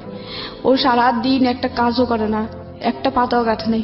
আমি মাত্র পাতা গেঁথে উঠলাম, মাত্র ও ফোন দেওয়ার পরে উঠলাম। মাগরিব আজান দিচ্ছে, এখন নামাজ পড়তে হবে, হাঁস মুরগি ঢুকাতে হবে, তারপর পানি টানি ঢুকাতে হবে, এজন্য। তো উনি সেটা বললে, তারপর বললো যে ও মানে ফোন একটু ভলিউম বড় ছিল, শোনা যাচ্ছিল যে ও কি বলতেছে। তারপর বলছে ও একটা কাজ করে না, কমপ্লেইন করেছে আপনার এগেইনস্টে। হ্যাঁ, কমপ্লেইন করার পরে তারপরে উনি যখন ফোনটা খাটের উপরে রাখবে, নিচে বসে নাও চলতেছিল, নিচে থেকে ফোনটা উপরে রাখতে যে দেখে যে আমি খাটের উপরে বসে আছি। আমি কিছু মনে করি হাসতেছি ওনার দিকে তাকায় যে উনি মিথ্যে কথা বলতেছে। শাশুড়ি? হ্যাঁ, উনি আমাকে দেখে একটু থতমত খেয়ে যায় যে মিথ্যে বললো, নামাজের পার্টিতে বসে নামাজের পার্টিতে বসে মিথ্যে বললো, একটু থতমত খেয়ে যায়। তখন দেখা যায় আমি ওনার দিকে তাকায় হাসতেছি। তখন আমি মানে কেন জানি খুব হাসি আসলো যে উনি নামাজের পার্টিতে বসে মিথ্যে কথা বলতেছে, তাও আমি মাত্র উঠলাম পার্টি বানায়। একটা 5 হাতে 6 হাতে পার্টি বানতে অনেক সময় লাগে। পার্টি কি আপনারা বিক্রি করতেন? না, বিক্রি করতে বলতে কি ওই তখন পার্টি ছিল না, খাটের মানে খাটের মধ্যে বিছানা আমাদের নিজেরা ব্যবহার করার জন্য। নিজেদের ব্যবহার জন্য, আমার বড় ননসের জন্য, ছোট ননসের জন্য 2টা বানাইতে হবে, আর আমাদের জন্য। তো তখন উনি মিথ্যা কথা বলার পর আমি হাসলাম, উনি আমার দিকে তাকাই এবার হাসি দিল। হাসি দেওয়ার পরে তারপরে নামাজের পরে ও তো জানে আমি এখন নামাজ পড়বো, তো নামাজ পড়লাম, কাজটা শেষ করলাম। শেষ করার তারপরে পরে ও ফোন দিচ্ছে, ফোন দিয়ে বলে কি তুই নাকি একটা কাজ করিস না, মা বসে বসে পার্টি বানায়। তারপরে বললাম তোমার মাকে চোখে দেখে পার্টি বনবে, এটা বললাম। তোমার তো চোখে দেখে না, পার্টি বনবে কিভাবে? তাহলে একটা পার্টি যে বোনা হয়েছে ওটা কে বনছে বলো তো? আর একটা পার্টি যে অর্ধেকটা বানাইছে, 3 হাত বানানো হয়েছে, তাহলে ওটা কে বানাইছে বলো তো? তখনই আমার শাশুড়ি এসে আমার ফোন আমার হাত থেকে নিয়ে যাবে, বলে যে কি এই সগলখোর দুইচা মানে যাতা বলতেছে। আমি সগলখোর কাকে বলে আপনি জানেন? সগলখোর তো আপনি করছেন, আমি করি নাই। আমি তোর কাছে কোনো মিথ্যে কথা বলি নাই, আপনি মিথ্যে কথা বলতেন। এখন ও মিথ্যেটা, ও আপনার কাছে মিথ্যে কথা বললেন, আমি তো আপনাকে এটা বলি যে আপনি মিথ্যে কথা কেন বললেন? আমি শুধু এটা বললাম যে পার্টিটা যদি আমি না বলি তাহলে পার্টি একটা বানানো হয়েছে, মানে 6 হাতে 5 হাতে পার্টি বনতে কি কম সময় লাগে? এই পার্টিটা বনেছে কে? আর এখন যে 3 হাতে একটা বানানো হয়েছে ওইটা বানাইছে কে? তারপরে আমি এসব কিছু মনে করতাম না, জানতাম যে আমারই সংসার, আমাকে সবাই বলতো যে আমার সংসার তুমি, তোমার সংসার তুমি তো করবে, তো আমি বলতাম যে আমার সংসার আমি করি। তারপরে করতাম, কিন্তু আমার সব সময় একটা আফসোস থাকতো। আমি মাঝে মাঝে যদি ওর একটু মাইন্ড ভালো হইতো তখন আমি বলতাম যে আমি পড়াশোনা তো করি, আমার ফার্স্ট ইয়ার ফাইনাল চলে আসছে, আমি কলেজে যাই, আমি পরীক্ষাটা দিই, সেকেন্ড ইয়ারে ভর্তি হব। ও বলতো যে কি না দরকার নেই, পড়াশোনা করা লাগবে না, পড়াশোনা করবা ছেলে মেয়ে হওয়ার পরে। তারপরে হচ্ছে কি ও চাইতে যে তাড়াতাড়ি বাচ্চা দিতে। আমি বললাম যে আম্মু, তখন আমার মানে স্বাস্থ্য আগে ভালো ছিল, তখন ওদের বাড়িতে এত কাজ করার পর আমার স্বাস্থ্য অনেক খারাপ হয়ে যায়, অনেক ওয়েট কমে যায়। করে দেওয়ার পর আম্মু বলে যে কি, ওরে বলে যে বাচ্চা বাচ্চা নিও না, নিশি এখন ছোট তো, ওর এখন মানে স্বাস্থ্য খুব খারাপ, বাচ্চা বাচ্চা নিও না। তারপর বাচ্চা নেওয়ার চেষ্টা করে। তারপর ও সবসময় সন্দেহ করতো কি আমি নিরুকে ফোন দিই, কিন্তু আমি নিরু কখনো ফোন দিতাম না। তারপরে হচ্ছে আমি চিন্তা করি যে এভাবে লাইফ চলে না, কারণ আমি মোটামুটি পড়াশোনা করছি, আমি চাই না যে অন্যদের মতো এরকম আমার লাইফটা কাটুক, যে সারা জীবন যন্ত্রণা, ছোট থেকে কিন্তু যন্ত্রণা ভোগ করে চাই না যেরকম। তারপরে আমি ফেসবুক, আমার ফোন দিয়ে ফেসবুকে ঢুকতাম, মাঝে মাঝে আমার আইডি ছিল, তো আসলে একটা আপুর সাথে যোগাযোগ, আপুরে বলার পরে আপু বলে যে কি তুমি চলে আসো, এভাবে লাইফ চাই না, তোমার সারা জীবন এভাবে কাটতে হবে। তারপর আমি 6 মাসের মাথায় এই অচেনা একজন মানুষের কথা শুনে চলে আসলেন। হ্যাঁ, তো আপুকে আমি প্রায় সময় বাড়িতে গেলে নক করতাম যে আপু এমন এভাবে চলতেছে, এই মাসে এরকম এরকম। ও আমাকে একটু ইস্যু নিয়ে এত মারতো, আর হচ্ছে আবার ফোন করে বসে যে আমি জানি, কিন্তু আমার কথা হচ্ছে চলে আসলেন কিনা, এই আপুটার ক্ষেত্রে চলে আসলেন ঢাকাতে? চলে আসি। তারপর হচ্ছে ও 3 লাখ টাকা চাই, দুবাই যাবে, ও আনসার চাকরি করবে না। তারপর বলে যে 3 লাখ টাকা চলে আসার পরে আপুর কাছে থাকলেন, কত সালে চলে আসলেন? তারপর 2015 সালের এপ্রিলে চলে আসি, এপ্রিল 26 তারিখে। তারপর আপু বলে যে কি তুমি ঢাকায় চলে আসো, কোনোভাবে টিকিটটা নিয়ে তুমি চলে আসো, আমি একটা তোমার কাজের ব্যবস্থা করে দেয় দেব। শেষ পর্যন্ত কাজের ব্যবস্থা? হ্যাঁ, তারপরে আমি ওনার কথা মতো কাউকে না বলে চলে আসি। হ্যাঁ, কারণ মাত্র যে এটা আমি বাড়িতে জানাইতাম, ভাইয়ের মানে সবাই জানতো আপনি পালিয়ে গেছেন বাড়ি থেকে? হ্যাঁ, বলতে আম্মুরে বলে গেছে যে আম্মু আমি চলে যাচ্ছি। আম্মু বলতো যে কই যাচ্ছে, আমি জানি না, কিন্তু আমি আর সহ্য করতে পারতেছি না। আপনাদের কি ডিভোর্স হয়েছে? হ্যাঁ হয়েছে। কে ডিভোর্স দিয়েছে? ডিভোর্সটা আমি দিয়েছি। আপনি দিয়েছেন? আপনার দেনমোহরের টাকা বুঝিয়ে পেয়েছেন? না, ওকে, সেটা এখনো দেয়নি। আচ্ছা, আপনি ডিভোর্স দিয়ে দিয়েছেন। আপনি এখন কি করেন? এখন হচ্ছে আমি ডিগ্রি ফার্স্ট ইয়ারে পড়তেছি। আবার পড়াশোনা শুরু করেছেন? আমি ওই যে ওখান থেকে যখন চলে আসি তখন আমি অনেক কষ্ট করে ঢাকায় চলে আসি। চলে আসার পরে আমি একটা মিরপুর 14 নম্বরে কচুকাতার এখানে একটা সমিতিতে জব নিয়ে দেয়, ওখানে জব করতে থাকি। তারপর সেকেন্ড ইয়ারে ভর্তি শেষ, টেস্ট পরীক্ষার কয়েকদিন আগে আমি মানে ইন্টারের ফাইনালের টেস্ট পরীক্ষার 4 দিন আগে আমি অনেক কষ্টে মানে প্রিন্সিপালের দরজায়, তারপর আমি জানি আপনি অনেক কষ্ট করেছেন, কিন্তু একটা কথা হচ্ছে যে আপুটা আপনাকে কেন হেল্প করে? আপুটা নিঃস্বার্থে হেল্প করে, যে এত কষ্ট মানুষের, ও আপুটার একটু মানে ছোট থেকে সবকিছু বলছি। আচ্ছা, প্রায় সময় চ্যাটিং এ। এই আপুর সঙ্গে আপনি এখন আছেন? না, আপুর সঙ্গে আপনার এখন চলে কিভাবে? পয়সা আসে কোত্থেকে? এখন আমি জব করতাম, কিন্তু আপাতত করতেছি না, মানে আমার জবটা চলে গেছে। হচ্ছে আমার একটা অ্যাক্সিডেন্ট হয়েছিল।